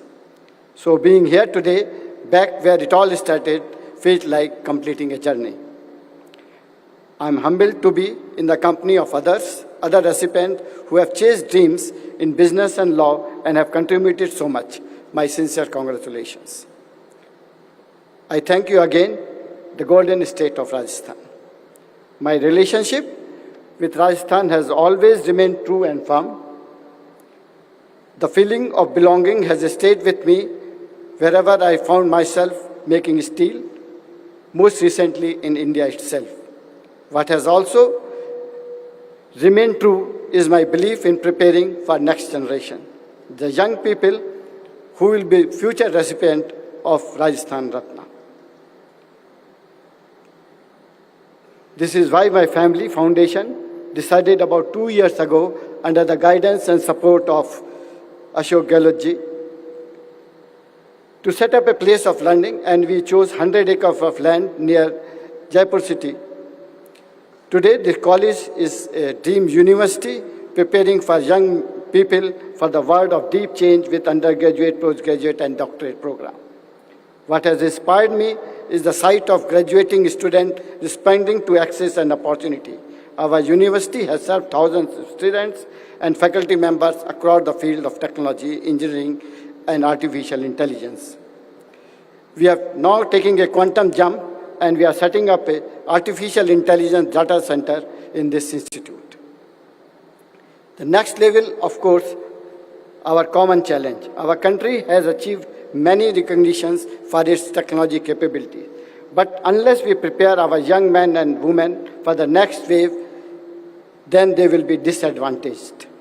The vast opportunity squandered our country.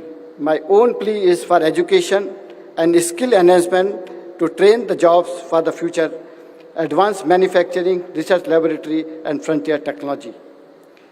So we must step up skill training not only at the top end, but also across the chain of industry capabilities in an economy changing before our eyes. And let me say, these jobs are coming.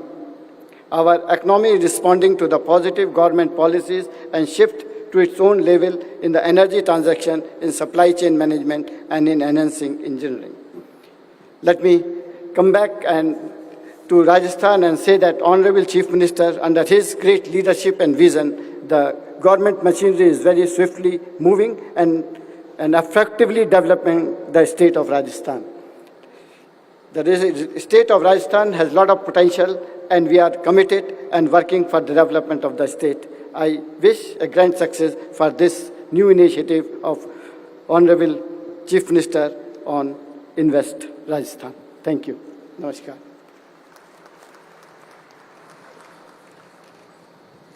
Thank you, sir, for sharing with us the views and the investment plans by Mr. Mittal in the state of Rajasthan.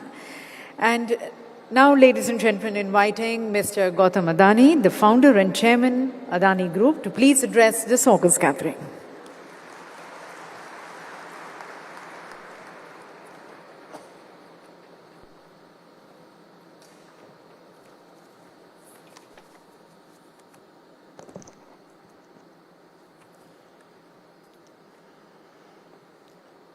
Honorable Chief Minister, Shri Ashok Gehlot ji, senior leaders of government, captains of industry, and my dear friends. It is a privilege to be attending the Invest Rajasthan 2022 Summit and have this opportunity to talk about the existing presence and future plans of the Adani Group in this magnificent land of kings we call Rajasthan. This is the soil that gave us some of our bravest national figures, Amira Deva, Maharana Kumbha, Hemchandra Vikramaditya, Maharaja Surajmal, and of course, Maharana Pratap. The toughest of the deserts gave us the greatest of our warriors. No wonder I find every visit to Rajasthan personally very inspiring. Honorable Chief Minister, during your previous term, when I first met you to express our interest to invest in the power sector in Rajasthan, I clearly recall how you immediately supported us and directed your administration to identify and allocate land, water, as well as other clearances in the shortest time possible. That was the fastest decision-making process I have ever witnessed. And it was the speed which allowed us to set up 1320 megawatt Kawai super thermal power project in just 36 months. A record for India and a record for any power plant the Adani Group has built. Honorable Chief Minister, sitting next door in Gujarat, I am also privileged to have a ringside view of your leadership. In Rajasthan's social upliftment as well as in the state's economic growth. The social welfare schemes you have implemented, like the Jagriti Back to Work scheme, the Shakti Udan Yojana, and the Mukhyamantri Anupriti coaching scheme, are trendsetter and driving employment, enabling greater and inexpensive access to education and healthcare, thereby making social security very stronger. These schemes have been a benchmarks for India in their scale, their intent, and the impact that they have had. In the economic domain, your vision has laid the foundation to turn Rajasthan into our nation's solar energy leader. It is fascinating to see you repurpose what many call the inhospitable Thar Desert into one of the global capitals of our renewable power. Our commitment to your vision is reflected in our actions. Our joint venture with the Rajasthan government, which has led to a fully functioning solar park of a 10,000 megawatt, is already operational and producing over 1,500 megawatt of a green power. Also, our group's direct investment into renewable in Rajasthan continues to accelerate and have already commissioned projects of more than 4,000 megawatt at an investment over rupees 20,000 crores. In addition, over the past decade, we have been supplying fuel to the state's thermal power station to help produce over 4,300 megawatt of the thermal power plant. We have been operating 19 grid substations and associated high voltage transmission lines. operating the dry port container terminal in Kasaragod, managing and expanding the Jaipur airport, as well as operating 2 edible oil refineries in Alwar and Bundi. Overall, I am proud to say that Adani Group has already invested over rupees 35,000 crore across multiple industrial sectors in the state of Rajasthan. Let me now talk about our future investments. Continuing our investment in renewable business, another 10,000 megawatt with an investment of rupees 50,000 crore is under implementation. And this will be commissioned progressively over the next 5 years. In this context, just a week ago, we also achieved commercial operations of the world's largest wind solar hybrid power plant, and it is here in Rajasthan.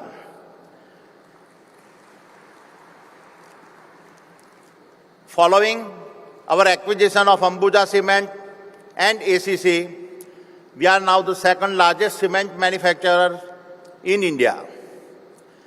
While we already have 3 plants and a limestone mining asset, a significant part of our capacity expansion will continue to happen in Rajasthan. We anticipate investing another 7,000 crore rupees to double our cement manufacturing capacity in the state. There is more. Other projects in various stages of execution and expansions include expanding the Jaipur airport into a world-class facility, developing our networks to supply PNG and CNG, and accelerate cleaner fuel availability to industrial, commercial, transport, and domestic consumers. New transmission projects to move the renewable power being generated. Combining all ongoing and future investments, we anticipate investing an additional rupees 65,000 crores in Rajasthan over the next 5 to 7 years and creating over 40,000 direct and indirect jobs. The Adani Group is also making one of the world's largest bet on energy transitions. In this process, we are betting on green hydrogen.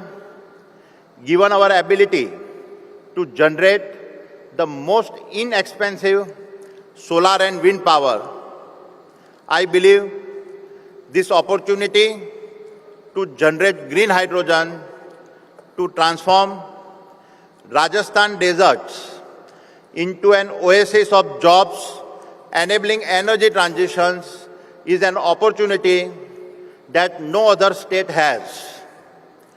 Honorable Chief Minister, this will be yet another game changer aligned with your vision for the sustainable industrial development of Rajasthan. Gehlot-ji, just as the warriors of Rajasthan had turned their understanding of the deserts into their greatest strength, you have set in motion a moment that is yet again turning the deserts of Rajasthan into the state's greatest strength. I wish you and your team all the very best. Thank you. Jai Hind.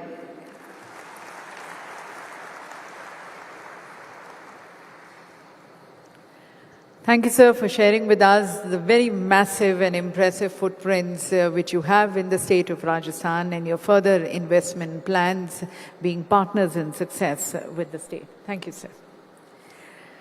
और हम विशेष रूप से सभी हमारे captains of the industry का भी धन्यवाद करना चाहेंगे हमारे साथ अपने विचारों को साझा करने का और अपने जो गेम चेंजिंग प्लान्स हैं राजस्थान की उन्नति और प्रगति की तरफ वो हमारे साथ यहाँ पर अपने उद्बोधन में साझा करने का।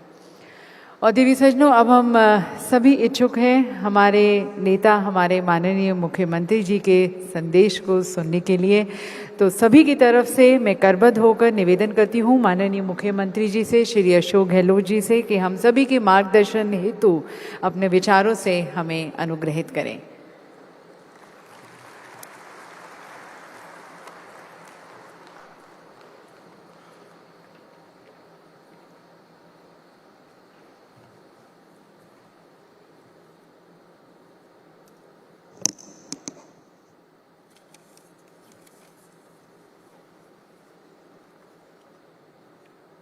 यहाँ उपस्थित हमारे राजस्थान विधानसभा के अध्यक्ष डॉक्टर सीपी जोशी जी, उद्योग मंत्री श्रीमती शकुंतला रावत जी, अध्यक्ष अडानी ग्रुप गौतम अडानी जी, अध्यक्ष वेदांता समूह Anil Agarwal ji, Sudhir Mehta ji, CK Birla ji, HM. Bangur sahab, Chandra Neel Banerjee, Ajay Shriram ji, B Santhanam ji, Arvind Mayaram ji, Usha Sharma ji, chief secretary, Veenu Gupta ji, additional chief secretary, Kuldeep Ranka ji, और मेरे तमाम कैबिनेट के मंत्रीगण, विधायकगण और जितने भी इन्वेस्टर्स आए हैं, अधिकारीगण, भाई और बहनों, सबसे पहले मैं अपनी ओर से जितने हमारे मेहमान आए हैं, डेलीगेट आए हैं, लगभग 3000, उनका मैं हार्दिक स्वागत करता हूं। ये राजस्थान इन्वेस्ट का आयोजन लंबे अरसे से चर्चा में था। मुझे खुशी है कि आज हम लोग यहाँ पर सुन रहे हैं हमारे साथियों को एक के बाद एक। गर्व होता है प्रदेश पे भी और देश पे भी। आज़ादी के 75 वर्ष अमृत महोत्सव मनाया जा रहा है। लंबा सफर तय करते करते आज हम यहाँ तक पहुँचे हैं जिस रूप में आप बैठे हुए हैं, और ये आयोजन हो रहा है। मेरे ख्याल से जब आज़ाद हुआ मुल्क तब हालात दूसरे थे। राजस्थान जैसे प्रदेश में 13 मेगावाट बिजली थी। लोग समझते नहीं थे बिजली होती क्या है। राजा महाराजाओं के महलों में बिजली टमटमाती थी, खाली वो जनरेटर थी। तो आप कल्पना कीजिए हम कहाँ से कहाँ पहुँचे हैं। इसका घर पूरे देश को है, होना भी चाहिए। पानी में, शिक्षा में, स्वास्थ्य में, सड़कों में, बिजली में कोई कल्पना नहीं कर सकता था। 13 मेगावाट से आज 23,000 मेगावाट से ज़्यादा बिजली का उत्पादन राजस्थान में हो रहा है। शिक्षा क्या थी कोई सोच नहीं सकता। अब जाल बिछ रहा है। जब मैं 24 साल पहले था मुख्यमंत्री पहली बार, तो 6 विश्वविद्यालय थे। आज 89 विश्वविद्यालय राजस्थान के अंदर, 89 विश्वविद्यालय। अभी मैंने 3 साल में 210 कॉलेज खोले, उसमें 91 गर्ल्स कॉलेज है। और मैंने कहा कि जहाँ 500 गर्ल्स मिल जाएगी वहाँ हम लोग कॉलेज खोल देंगे। आज लड़कों से ज़्यादा लड़कियाँ पढ़ी राजस्थान के अंदर। तो चाहे शिक्षा हो, चाहे स्वास्थ्य सेवाएं हों, जिसका जिक्र किया गया, मैं रिपीट नहीं करना चाहूँगा।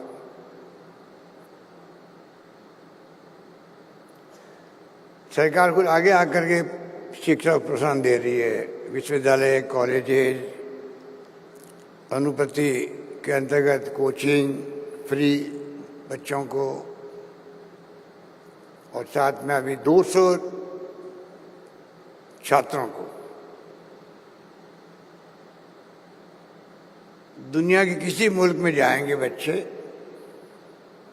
उनका पूरा खर्चा पड़ेगा सरकार उठाएगी। ये मैंने घोषणा करी है बजट के अंदर, और मेरे ख्याल 160 बच्चे जा चुके हैं।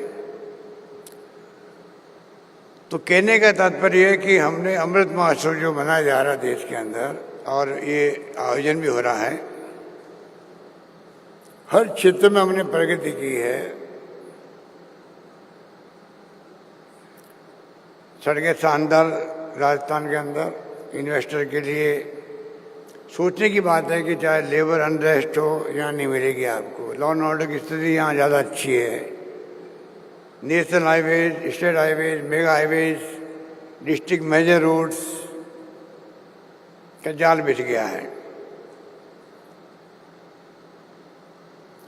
तो एक इन्वेस्टर को जो सुविधाएं चाहिए, जिससे आपने देखा अभी मेरे पूर्व वक्ताओं ने फिल्म के माध्यम से भी और अपनी स्पीच के अंदर बताया आपको कि सब तरह से हमारी जो पॉलिसीज है किसी भी तरह की, वो इन्वेस्टमेंट फ्रेंडली पॉलिसी बन रही है। और कस्टमाइज पैकेज अलग मिल रहे हैं। पॉलिसी में हमेशा राजस्थान ने ये प्रयास किया है कि कैसे इन्वेस्टमेंट आकर्षित हो। चाहे विंड जब आया था पहली बार, मुझे याद है 3-4 मेगावाट से मैंने उसका शिलान्यास किया था जैसलमेर के अंदर। मुझे तांती जो अभी हाल ही में उनका स्वर्गवास हो गया है, बहुत दुखद घटना थी, सुजलोन कंपनी से। फिर 4,500 मेगावाट तक हमने विंड एनर्जी पैदा करी। गौतम अडानी जी कह रहे थे, जिस प्रकार से हमने सोलर को प्रमोट किया है, और सोलर को प्रमोट करने से आज 10,000 मेगावाट से अधिक बिजली सोलर से बन रही है। तो जो स्कीम, जो पॉलिसी सरकार ने रखी है, मैं समझता हूं कि उसके कारण से इन्वेस्टर फ्रेंडली माहौल बना है राजस्थान के अंदर। और उसी रूप में हम लोग चाहते हैं कि आने वाले वक्त के अंदर भी, कोरोना आ गया था, बहुत स्थिति ऐसी बन गई थी, पर मुझे खुशी है कि कोरोना के बाद में भी जो माहौल बना है आर्थिक क्षेत्र में, वो वापस रिकवर बहुत जल्दी हुआ है, क्योंकि हमने कुछ फैसले भी किए। हमने उद्योगों को सहारा दिया, वैट में, ट्रांसपोर्ट में, एक्साइज में, स्टाम्प ड्यूटी में।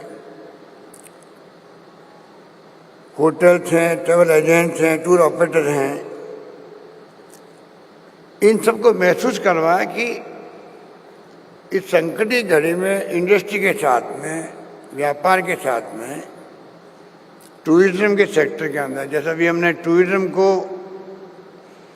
इंडस्ट्री का दर्जा दे दिया और लागू भी कर दिया। कल मैं कह रहा था कि जब मैं 35 साल पहले मंत्री खुद था टूरिज्म और सिविल एविएशन का, इंदिरा जी और राजीव गांधी जी के साथ में, तो मेरा सपना था कि टूरिज्म को इंडस्ट्री का दर्जा मिलना चाहिए। घोषणाएं हुई, और जो वास्तव में छूट मिलनी चाहिए वो लागू कभी नहीं हुई। संयुक्त लिखा था मेरे ही हाथ का, इसलिए हमने इस साल के बजट में हमने टूरिज्म को इंडस्ट्री का दर्जा दे दिया। और पूरा इंडस्ट्री जो टूरिज्म की है, वो तमाम इस बात को लेकर बहुत ही प्रभावित है। इस प्रकार से मैं समझता हूँ कि राजस्थान में CIA का जो साथ में सहयोग रहा, हमारे साथ में माहौल बनाने में बहुत बड़ी उपलब्धियां हासिल हमें हुई। संयोग से CIA और राजस्थान सरकार का पिछले 25-30 साल से मैं समझता हूँ कि अच्छे संबंध रहे हैं। मैं भी बहुत प्रभावित हूँ। कल मैं गया था CIA के काउंसिल की मीटिंग के अंदर, तो मैं बहुत प्रभावित हुआ कि जिस प्रकार का माहौल मैंने देखा वहाँ, उन्हें जज्बा है काम करने का सरकार के साथ मिल के।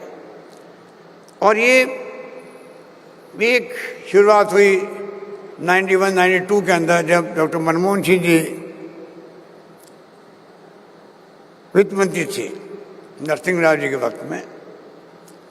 और जिस प्रकार से कोई जमाना था लाइसेंस कोटा परमिट का, उदारीकरण का माहौल जब बनने लगा, बनाया गया, फैसले किए गए, उसके बाद में अब ये ऐसी संस्थाएं जो पहले सबकी निगाह से देखती थी सरकारों को, और सरकारें सबकी निगाह से देखती थी संस्थाओं को, अब आपस में समन्वय के साथ में काम शुरू हुआ है देश के अंदर। उसका इम्पैक्ट है, मिलके काम कर रहे हैं, विचारों का आदान प्रदान होता है तो कई नई बातें सीखने को मिलती है। इस माहौल में हम लोग चल रहे हैं। मैं समझता हूँ कि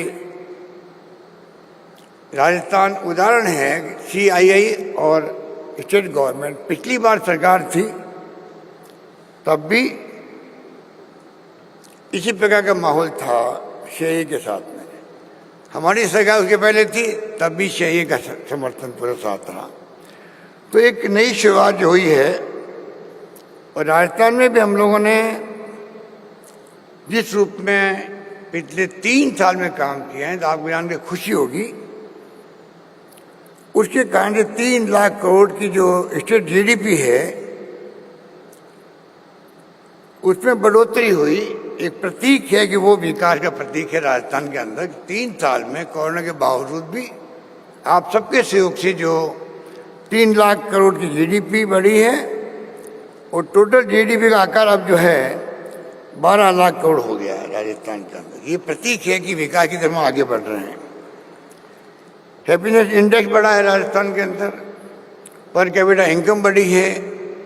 ये तमाम पैरामीटर बताते हैं कि राजस्थान सरकार की जो नीतियाँ हैं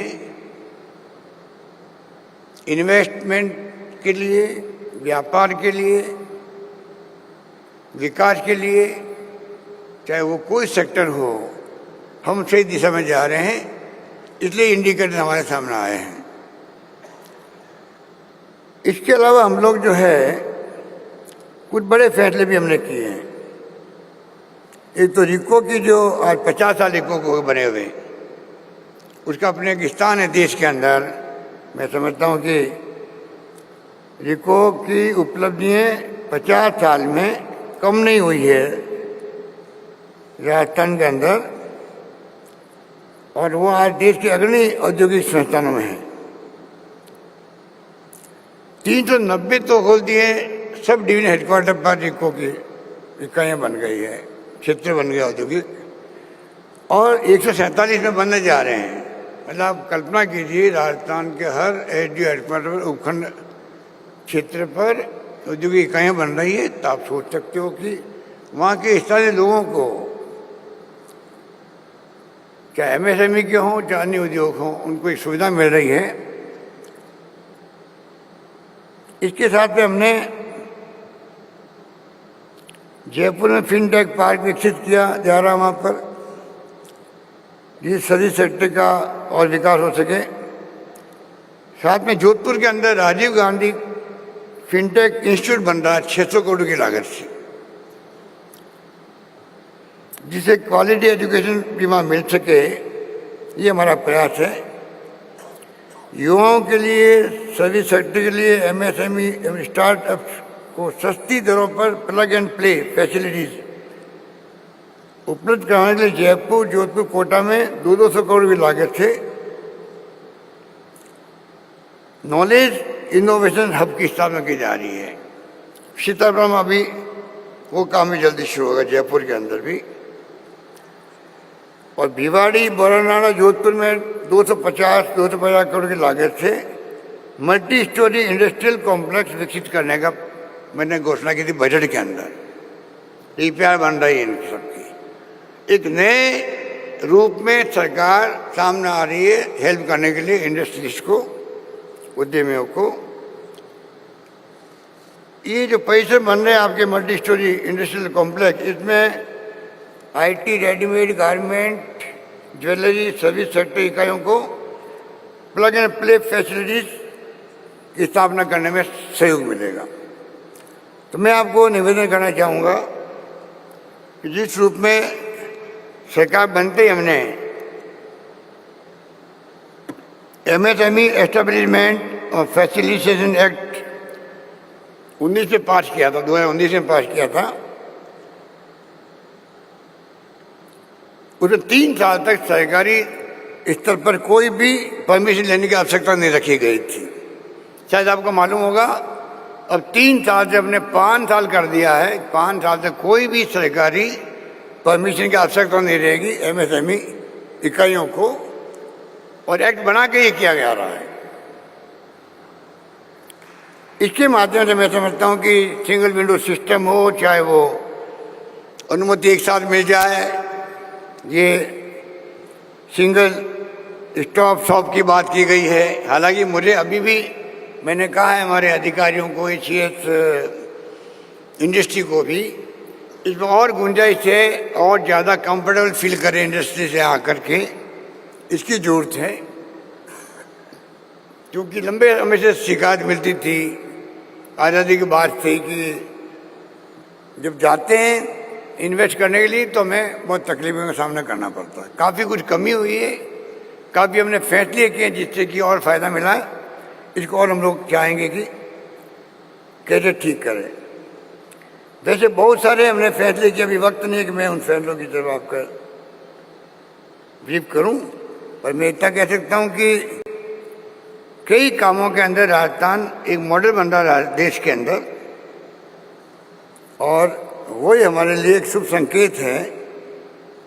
और जो अभी करीब लगभग 11 लाख करोड़ के जो MOU साइन आपने किए हैं, ये पहला है अवसर जब अधिवेशन के दरमियान में कोई MOU साइन नहीं हो रहे हैं। पहले काम एडवांस में कर दिया गया कमिटेड एंड डिलीवर्ड थीम के साथ में, पहले ही आप ये काम करें जिससे सरकार अपना काम करने लग जाए। 11 लाख करोड़ के मैं समझता हूँ कि MOU LOI कब स्थगित होना या करार होना, मैं समझता हूँ बहुत शुभ संकेत है। और वास्तव में अगर ये लागू हो जाते हैं, जो कि संभव नहीं होता है फ्रैंकली स्पीकिंग। गौतम भाई बैठे हैं, गुजरात के अंदर भी नरेंद्र मोदी जी ने बहुत गुजरात वाइब्रेंट किए थे, और मेरे ख्याल से, मुझे पता नहीं एक्चुअल में, पर जो सुनते थे 15, 20, 25% समझ लो आप, हो सकता है ज़्यादा कम हो। हम कोशिश करेंगे कि एडवांस में हमने काम किया है तो क्यों नहीं हम लोग कोशिश करेंगे उसे आगे बढ़े। डिपेंड करता है कि स्थिति क्या रहती है। कई बार मंदी के दौर चलते रहते हैं दुनिया के अंदर। मुझे खुशी है कि मनमोहन सिंह के वक्त में भी मंदी का दौर आया था, पर असर कम पड़ा देश के अंदर। अब भी ऐसे फ्लक्चुएशन आते रहते हैं।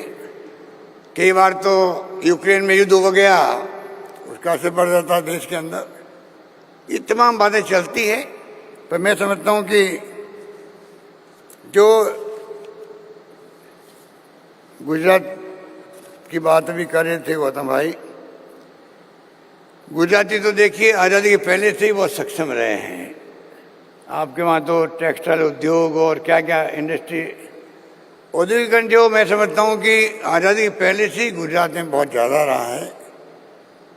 गुजरातियों का माइंड ही व्यापारिक माइंड रहा है शुरू से ही, और इसीलिए सक्षम राज्य रहा है। आर्थिक रूप से संपन्न राज्यों में महाराष्ट्र, गुजरात, ज़्यादा गुजरात समझ लीजिए, हमेशा रहा है। और कई बड़े बड़े उद्योगपति उस जमाने में भी, मैं पूछा था भी गौतम भाई, विक्रम सारा भाई से लगा के लालजी भाई, कई लोग रहे हैं। बाद में जुलभाई अम्बानी आ गए, अब गौतम भाई आ गए। तो गुजरात का अपना एक और अलग रहा है। पर गौतम अडानी जी, मैं कहना चाहूँगा राजस्थान की बात, जहाँ अकाल सूखे पड़ते रहे हैं आज़ादी के पहले से, सदियों से, उस प्रदेश के अंदर अकाल सूखे पड़ते रहते थे, माइग्रेशन होता था यहाँ से। पशुओं का पानी की व्यवस्था करो, रोजगार की व्यवस्था करो, मनुष्यों के लिए चारे का प्रबंधन करो, क्या क्या नहीं होता था, मैंने बचपन से देखा है। पर ये बात तो मैं समझता हूँ कि ये हमारे राजस्थान के लोगों की हिम्मत को दाद देनी चाहिए गौतम भाई, कि आपके यहाँ तो प्रारंभ में ही ऐसा माहौल था। आज तो गौतम अडानी का नाम सुनते हैं कि दुनिया के 2 अमीर लोगों में आ गया है। ये तो आपका बधाई के पात्र है आप। पर हम जो है, हम अकाल और सूखे की धरती थी, तभी देश को बहुत कुछ देने का प्रयास किया। घनश्याम दास बिरला जी गांधी जी के सबसे विश्वास पात्रों में थे। जमनालाल बजाज, जिन्होंने सेवाग्राम आश्रम बनाया गांधी जी के लिए, राजस्थान की शेखावटी से, सभी शेखावटी के लोग थे। जितने ही बड़े बड़े घराने हुए हैं देश के अंदर, चाहे वो बिरला हो, बांगड़ हो, पोद्दार हो, गोयनका हो, सिंघानिया हो, अग्रवाल हो, कितने घराने हुए हैं, सब राजस्थान के शेखावटी से गए हैं। अकाल सूखे का मुकाबला करने के लिए गए, तकलीफ में गए थे। कहावते हैं साहब, एक खाली हाथ गए थे और पूरे देश की इकोनॉमी को उस वक्त भी उन्होंने स्मृत किया। और आज भी ये घराने देश के अंदर छाए हुए हैं, देश की आर्थिक व्यवस्था को प्रभावित करने वाले लोग हैं। तो कहाँ तो गुजरात, कहाँ राजस्थान, ये तो आप कंपेयर करोगे। इस प्रकार के हमारे लोगों ने सब कुछ किया है देश के लिए। और गांधी जी के वक्त में तो बजाज, जमनालाल जी तो अखिल भारतीय कांग्रेस कमेटी के ट्रेजरर भी थे। आश्रम गांधी जी ने बनाया सेवाग्राम में, वर्धा के अंदर। उस वक्त की सोच अलग थी, वो जमाना अलग था। वो जमाना अब कहाँ रहा है, अब तो स्थिति में को बदल गई है। आज ये मुबारक मौका, इसमें मैं समझता हूँ कि ये बात तो हुई है, पर साथ में सम्मान जो हम राजस्थान रत्न से कर रहे हैं, उसके पहले एक बात मैं कहना चाहूँगा कि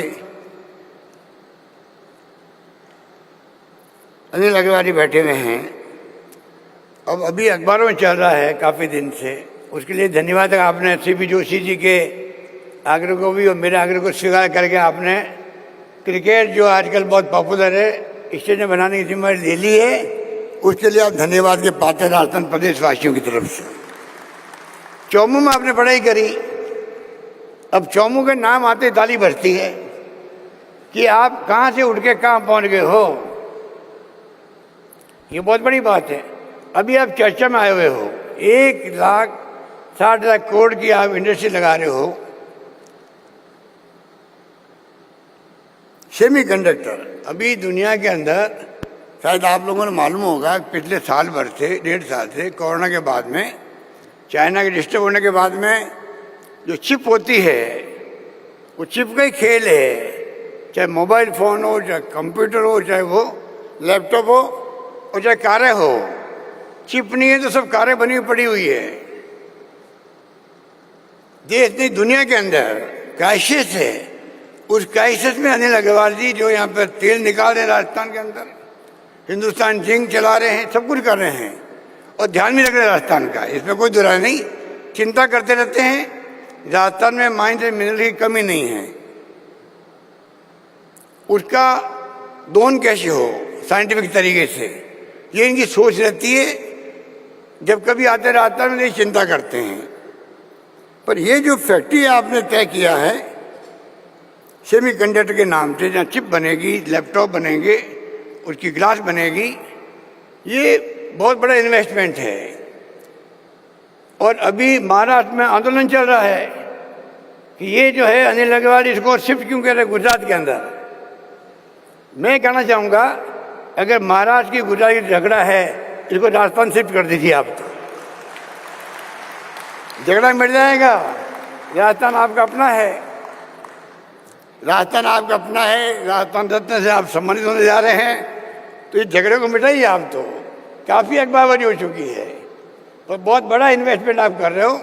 मैं आपको साधुवाद देता हूँ, इससे लोगों को रोजगार मिलेगा। पर साथ में जो शिप की जो है क्राइसिस, उसको मिटाने में आप बहुत बड़ी भागीदारी निभाएंगे, इस बात की मुझे बहुत खुशी है। अब हमारे जो है हमारी अपनी विभूति हैं, जिसमें यहाँ उपस्थित अनिल अग्रवाल जी सही है और एलन मित्तल आ नहीं पाए थे क्योंकि उनकी तबीयत कल रात को अचानक ही तकलीफ आ गई, तो उनका कल मैसेज आ गया था। पर साथ में अनिल अग्रवाल जी हो, चाहे हमारे RM लोढ़ा साहब हो, जो पहले राजस्थान के चीफ जस्टिस ऑफ इंडिया बने, CJI बने थे, जोधपुर से हैं वो। दलवीर भंडारी जी जो इंटरनेशनल कोर्ट ऑफ जस्टिस में जज हैं, और मालू साहब को आप जानते, वीणा के नाम से उन्होंने पूरी दुनिया के अंदर राजस्थानी को, राजस्थानी कल्चर को पहुंचाया है, लोकगीतों के माध्यम से भी। और चीन का निजाम जो अपना आप एक हस्ती है, बड़े शायर भी हैं, देश में दुनिया में जाते रहते हैं। तो सरकार ने तय किया है कि इन पांचों का जो है राजस्थान गवर्नमेंट की तरफ से राजस्थान रत्न पुरस्कार से सम्मानित किया जाए, आप सबकी तरफ से, पूरे प्रदेशवासियों की तरफ से। और ये सिलसिला आगे भी जारी रहेगा। और मैं समझता हूँ कि ये सम्मान जो है, हमेशा सम्मान करके समाज खुद सम्मानित होता है, क्योंकि प्रेरणा मिलती नौजवानों को भी कि हम भी क्या ज़िंदगी में काम करें जिससे कि हम सम्मान के पात्र हो सके। और मेरा मानना है कि ये परंपरा सदियों पुरानी है। हमेशा समाज सेवकों का, महापुरुषों का, सीमा पर जो शहीद होते हैं उनकी मूर्ति लगती है, उनका सम्मान होता है। ये हमारी महान परंपरा, हमारी संस्कृति का अंग है। मुझे खुशी है कि आज इन 5 हस्तियों को सरकार ने सम्मानित करने का तय किया है। उसके पहले भी जब हमारी गवर्नमेंट थी तब हमने कुछ हस्तियों को सम्मानित किया था, पर सरकार बदलने के साथ साथ में कई बार फैसले बदल जाते हैं। अभी हमने इस बार ऐसा पक्का इंतजाम कर रहे हैं, सरकार किसी की भी आए पर फैसले कायम रहे। क्योंकि मुझे कई बार दुख भी होता है, रिफाइनरी को लेके मैं बार बार बोलता रहता हूँ। रिफाइनरी 40,000 करोड़ का प्रोजेक्ट था, जो तेल निकालते हैं अनिल अग्रवाल जी रिफाइन करने का SPCL के साथ में, 5 साल डिले हो गया, सरकार बदल गई तो वो 40,000 करोड़ की रिफाइनरी 70,000 करोड़ की हो गई। 70,000 करोड़ की इन्वेस्टमेंट लगेगा, तो ये नहीं होना चाहिए। सरकारें बदले, हमारी सरकार आती है, हम कोई पुरानी सरकार के फैसले को नहीं बदलते हैं। समय किसी का इंतजार नहीं करता है। वसुंधरा जी के वक्त में ERCP की योजना बनी 13 जिलों के लिए पानी की, हम उनको चालू रख रहे हैं। आप सुनते होंगे, मुझे बार बार बोलता हूँ मैं प्रधानमंत्री जी के लिए, भाई आपने वादा किया था जयपुर में, अजमेर में राष्ट्रीय परियोजना बनाओ इसको। तो कई काम ऐसे हैं जो कि हमारी सरकार चली गई, काम रुक गए। हमने तय कर रखा है हमारी सरकार रहे, हम बदलेंगे नहीं बल्कि उनको आगे बढ़ाएंगे। ये मेरी सोच है। ये मुबारक मौका है। खाली एक स्कीम की बात मैं करना चाहूँगा। वैसे कि स्कीम हमारी नवाचार हमने कर रखे देश के अंदर। प्रधानमंत्री जी को भी हम लिखते रहते हैं कि भाई ये नवाचार आप पूरे देश पे भी लागू करो। पर चिरंजीवी योजना जो बार बार जिसकी चर्चा होती है, दुनिया को घूमते रहते हैं। गौतम भाई और अनिल जी, CK बिरला साहब बैठे हैं, अजय श्री राम जी बैठे हुए, सब लोग बैठे हुए हैं और बाकी हस्तियाँ बैठी हुई सारी। दुनिया को मालूम है कि दुनिया में सोशल सिक्योरिटी होती है, विकसित राष्ट्रों के अंदर भी। वक्त आ गया कि देश के अंदर भी हर व्यक्ति को सोशल सिक्योरिटी मिले। कोरोना के अंदर मैंने कहा था कोई भूखा नहीं सोएगा। ये बात मैं इसलिए कह रहा हूं कि मुझे गर्व इस बात का है, कॉन्फिडेंस है कोरोना के अनुभव से कि राजस्थान सरकार कोई काम हाथ में लेगी जिसमें आज वाली इवेंट भी शामिल है, इन्वेस्ट राजस्थान भी, उसमें हम कामयाब होंगे क्योंकि पूरे प्रदेशवासियों को सहयोग मिलता हम लोगों को।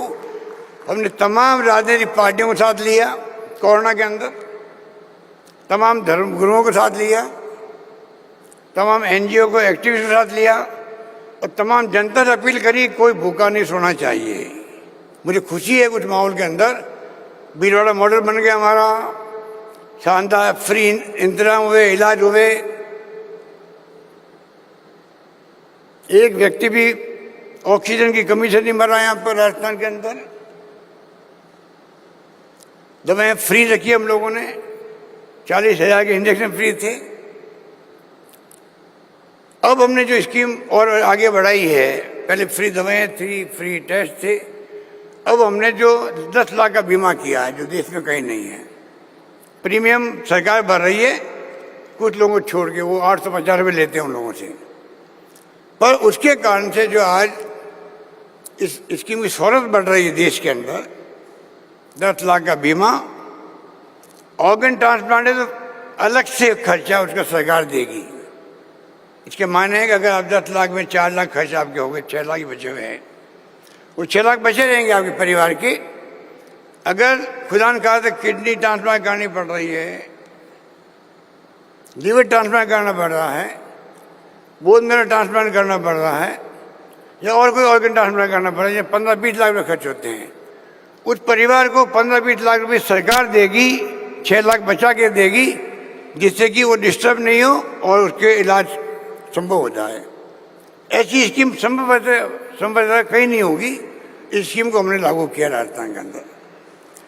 MRI free, CT scan free, IPD OPD free सरकारी अस्पतालों के अंदर, और साथ में 5 लाख का बीमा है ऑक्सीजन के नाम से भी, क्योंकि ऑक्सीजन जो है आप जानते हो कि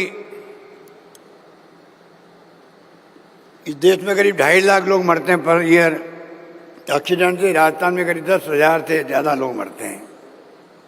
भगवान करे कोई ऑक्सीजन नहीं हो, पर हो जाते हैं, तो हमने प्रोविजन किया इस स्कीम के अंदर जो 1,35,00,000 परिवारों को कवर किया हुआ अभी तक, करीब 80-90% तो हो चुके करीब।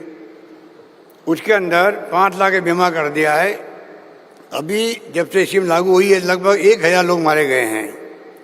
पानी बढ़ता बहुत भयंकर, उसमें कई लोग डूब जाते हैं। अभी परसों लोग डूब गए थे, 9 लोग। सबके घरों में 5 लाख रुपये पहुँचने लग गए हैं वो चिरंजीवी हेल्थ योजना पर। और इसके साथ में हम लोगों ने हर परिवार में मुखिया रखा महिला को। महिला सशक्तिकरण के कारण से उन तमाम महिलाओं को, क्योंकि मैंने देखा अभी अनुभव किया कोरोना के अंदर कि ऑफलाइन पढ़ाई हो गरीबों के यहाँ तो वही हुई, क्योंकि उनके पास लैपटॉप नहीं था। ऑनलाइन पढ़ाई कहीं कहीं हुई, तो हमने तय किया 1,35,00,000 परिवारों की महिलाओं को, सबको स्मार्टफोन सरकार देगी। 3 साल की इंटरनेट सेवाएं फ्री होगी उसके अंदर। ये हमने फैसला किया है। इस प्रकार से एक इन्वेस्टमेंट फ्रेंडली माहौल राजस्थान में बन चुका है। आने वाले वक्त में जो आप अभी देखेंगे, आज और कल के अंदर लिटरेचर मिला होगा आपको, उसमें आप देखेंगे ऐसे ऐसे फैसले किए हैं कि मैं वक्त नहीं कि मैं उनको जिक्र करूं। आप खुद मानेंगे कि राजस्थान सरकार एग्रेसिव होकर के इंडस्ट्री को, टूरिज्म सेक्टर को, सबको सहयोग कर रही है। और उसी ढंग से हम उम्मीद करते हैं कि इस माहौल बनने के बाद में और ज़्यादा इन्वेस्टर चाहे देश या दुनिया के यहाँ आएंगे। ये हमारी सोच है। इन्हीं शब्दों के साथ में मैं तमाम जो हमारे मेहमान आए हैं उन सबको मैं शुक्रिया अदा करता हूँ, क्योंकि सब लोग बिजी रहते हैं बिजनेस के अंदर भी। आप लोग सब आए हैं डेलीगेट बन के। मुझे खुशी है कि आपने यहाँ आना मंजूर किया। एक नई शुरुआत हो रही है और मैं चाहूँगा आप सबके सहयोग से राजस्थान में अधिक से अधिक इन्वेस्टमेंट आए, अधिक से अधिक लोगों को रोजगार मिले। क्योंकि समस्या भी देश में बेरोजगारी की, और महंगाई की बहुत भयंकर है। हम चाहेंगे देश में शांति, सद्भाव, प्यार, मोहब्बत, भाईचारा सभी जाति, सभी धर्म, सभी वर्गों के साथ बना रहे। ऐसे माहौल में ही कोई देश प्रगति करता है, प्रदेश प्रगति करता है या गांव प्रगति करता है। जहाँ शांति नहीं होती है, हिंसा होती है, तनाव होता है, वहाँ विकास रुक जाता है। ये हमारी सरकार की सोच है। इसको हम चाहते हैं कि ये भावना घर घर तक पहुँचे और उस भावना को हम लोग मजबूत करने के लिए लगे हुए हैं। यही बात कहता हूँ, मैं अपनी बात समाप्त करता हूँ। धन्यवाद। जय हिंद। धन्यवाद।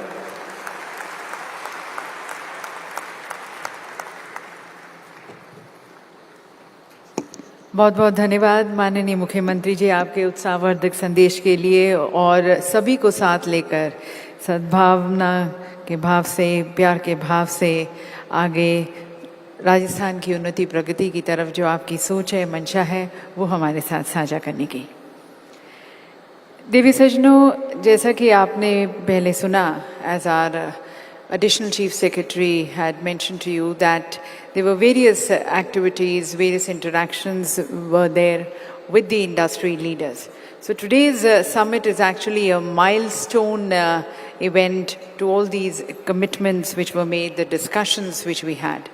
And living up to this very promise of committed and delivered, we are now going to be witnessing a number of launches and inaugurations at the hands of our Honorable Chief Minister, sir.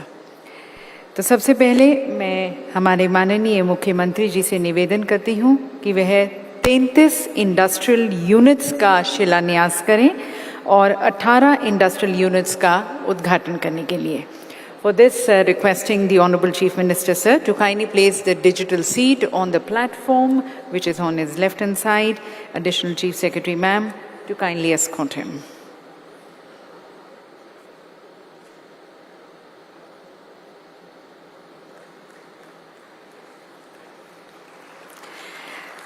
तो देवी सज्जनों, ये बीज प्रतीक है राजस्थान सरकार की मेहनत और प्रतिबद्धता का, जिसके परिणाम स्वरूप आज 51 इंडस्ट्रियल यूनिट्स का उद्घाटन और शिलान्यास किया गया है।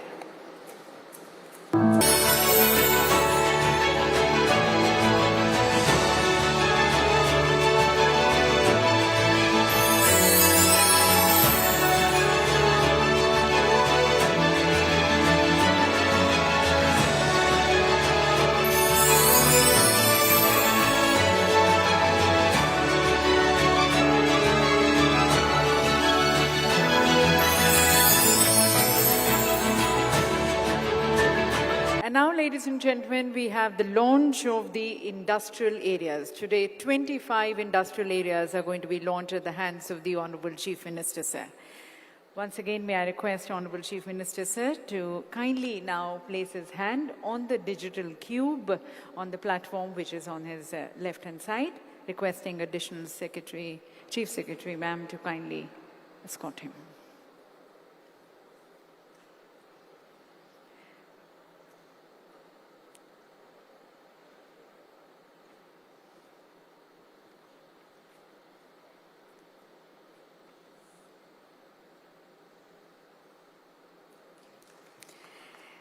देवी सज्जनों, इन इंडस्ट्रियल एरियाज के स्थापित होने से नए उद्योग स्थापित होंगे, लोगों को अपने घर के पास ही रोजगार मिलेगा।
पुनः सभी को बधाई, धन्यवाद और शुभकामनाएं।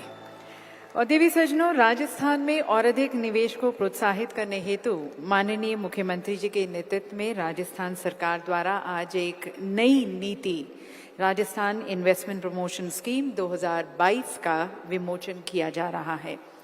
माननीय मुख्यमंत्री जी से मैं निवेदन करती हूं कि रिप्स 2022 स्कीम की पत्रिका का वह विमोचन कर इस स्कीम को लॉन्च करें।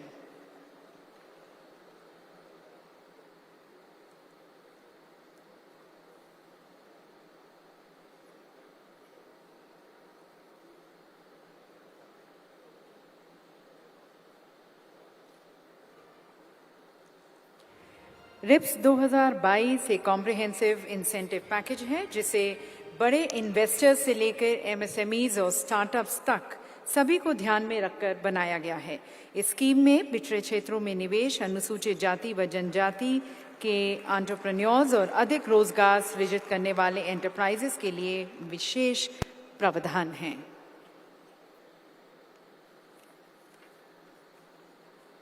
Rajasthan Investment Promotion Scheme, RIPS 2000.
Further committed to the progress of the state. And we now have the most coveted and revered awards, which the Honorable Chief Minister had also mentioned in his speech. Ladies and gentlemen, we now have the Rajasthan Ratna Samman. माननीय मुख्यमंत्री जी द्वारा कला, साहित्य एवं संस्कृति के विभिन्न क्षेत्रों में उल्लेखनीय योगदान, सेवा एवं उनके गुणों को सम्मानित करने हेतु राजस्थान रत्न सम्मान की स्थापना 30 मार्च 2012 को की गई थी। यह सम्मान उन महानुभावों को समर्पित है जिनके द्वारा उत्कृष्ट एवं असाधारण कार्यों से राजस्थान का नाम राष्ट्रीय और अंतर्राष्ट्रीय स्तर पर गौरवान्वित हुआ है। इस सम्मान के तहत 1 लाख की नगद राशि, प्लाक, प्रशस्ति पत्र व शॉल भेंट कर सम्मानित किया जाएगा। मैं मंच पर आमंत्रित करना चाहूँगी हमारी honourable art and culture minister Shri BD Kalla ji को और साथ साथ डॉक्टर CP जोशी, माननीय speaker, honourable industries minister Shrimati Shakuntala Rawat ji से भी निवेदन है। और अब मैं माननीय मुख्यमंत्री जी से निवेदन करती हूँ कि वह मंच के सामने आकर हमारे इन आउटस्टैंडिंग पर्सनालिटीज, हमारे बहुमूल्य रत्नों को सम्मानित करें।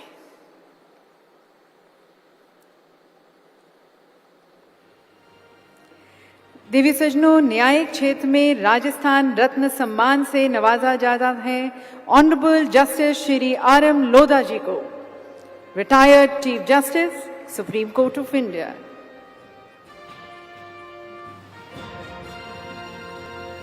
आप सभी की तालियों के साथ उन्हें हम सम्मानित करते हैं। माननीय मुख्यमंत्री जी उन्हें शॉल भेंट करते हुए साथ साथ इस पुरस्कार के तहत 1 लाख की नगद राशि, प्लाक, प्रशस्ति पत्र भी भेंट कर सम्मानित किया जा रहा है।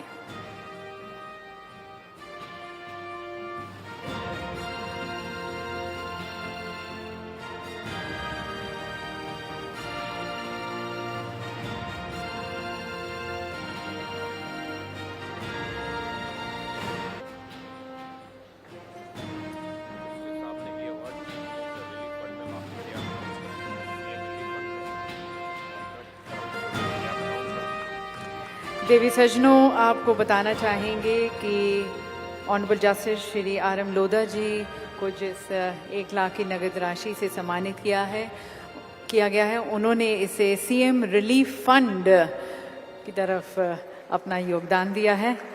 का बहुत बहुत शुक्रिया। और हमारी अगली सम्माननीय शख्सियत है honourable justice doctor Dalveer Bhandari. उनके बिहाफ पर इस सम्मान को ग्रहण करेंगे उनके सुपुत्र श्री विनायक भंडारी। मंच पर सभी की तालियों के बीच हम उनका स्वागत करते हैं और बहुत बहुत अभिनंदन और शुभकामनाएं honourable justice doctor Dalveer Bhandari ji को राजस्थान रत्न सम्मान के लिए।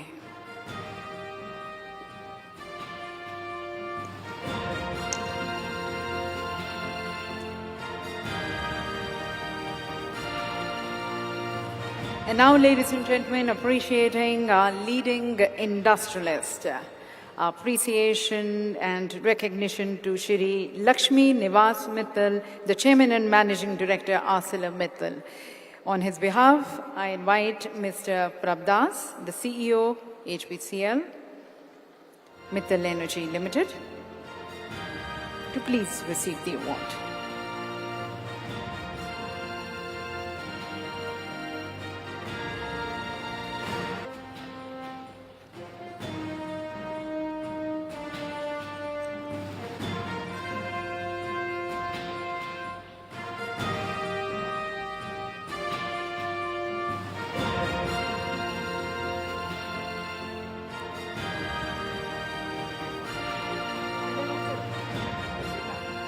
और आपको बताना चाहेंगे कि श्री LN मित्तल जी भी द्वारा ये जो नगद राशि का पुरस्कार से उन्हें सम्मानित किया गया है 1 लाख, उन्होंने भी इसे समर्पित किया है CM रिलीफ फंड की तरफ।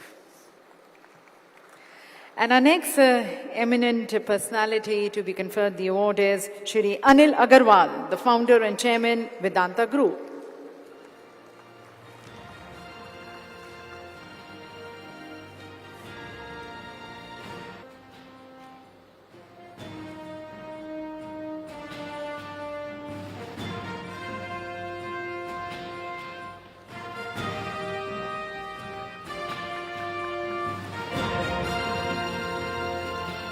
माननीय मुख्यमंत्री जी सभी को सम्मानित करते हुए शॉल भेंट कर, प्लाक, एक चेक और साथ साथ प्रशस्ति पत्र से। और देवी सज्जनों, अब साहित्य के क्षेत्र में सम्मानित किया जाता है श्री शीन काफ निजाम साहिब को, renowned Urdu poet and literary scholar.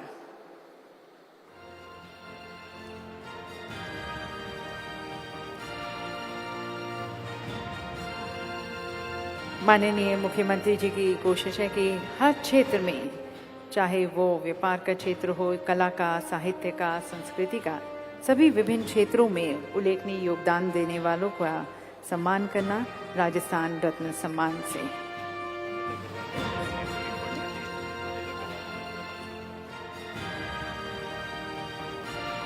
आपके साथ साझा करते हुए ये खुशी हो रही है और बताते हुए कि श्री अनिल अग्रवाल जी ने भी अपना जो नगद पुरस्कार 1 लाख का, उसे CM रिलीफ फंड को समर्पित किया है। और अब संगीत के क्षेत्र में सम्मानित किया जाता है श्री केसी मालू जी को, चेयरमैन वीणा म्यूजिक प्राइवेट लिमिटेड।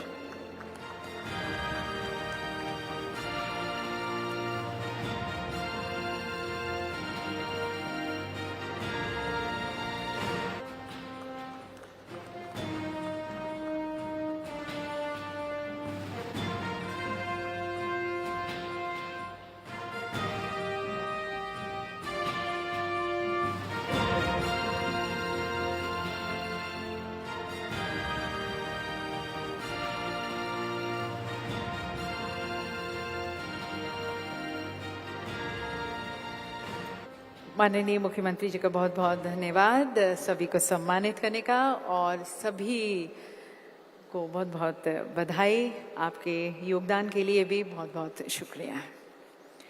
और देवी सज्जनों, अब इस उद्घाटन सत्र के अंत में मैं निवेदन करती हूँ, आमंत्रित करती हूँ श्री कुलदीप रांका जी को, principal secretary to the honourable chief minister and chairman RIICO, to kindly propose a formal vote of thanks.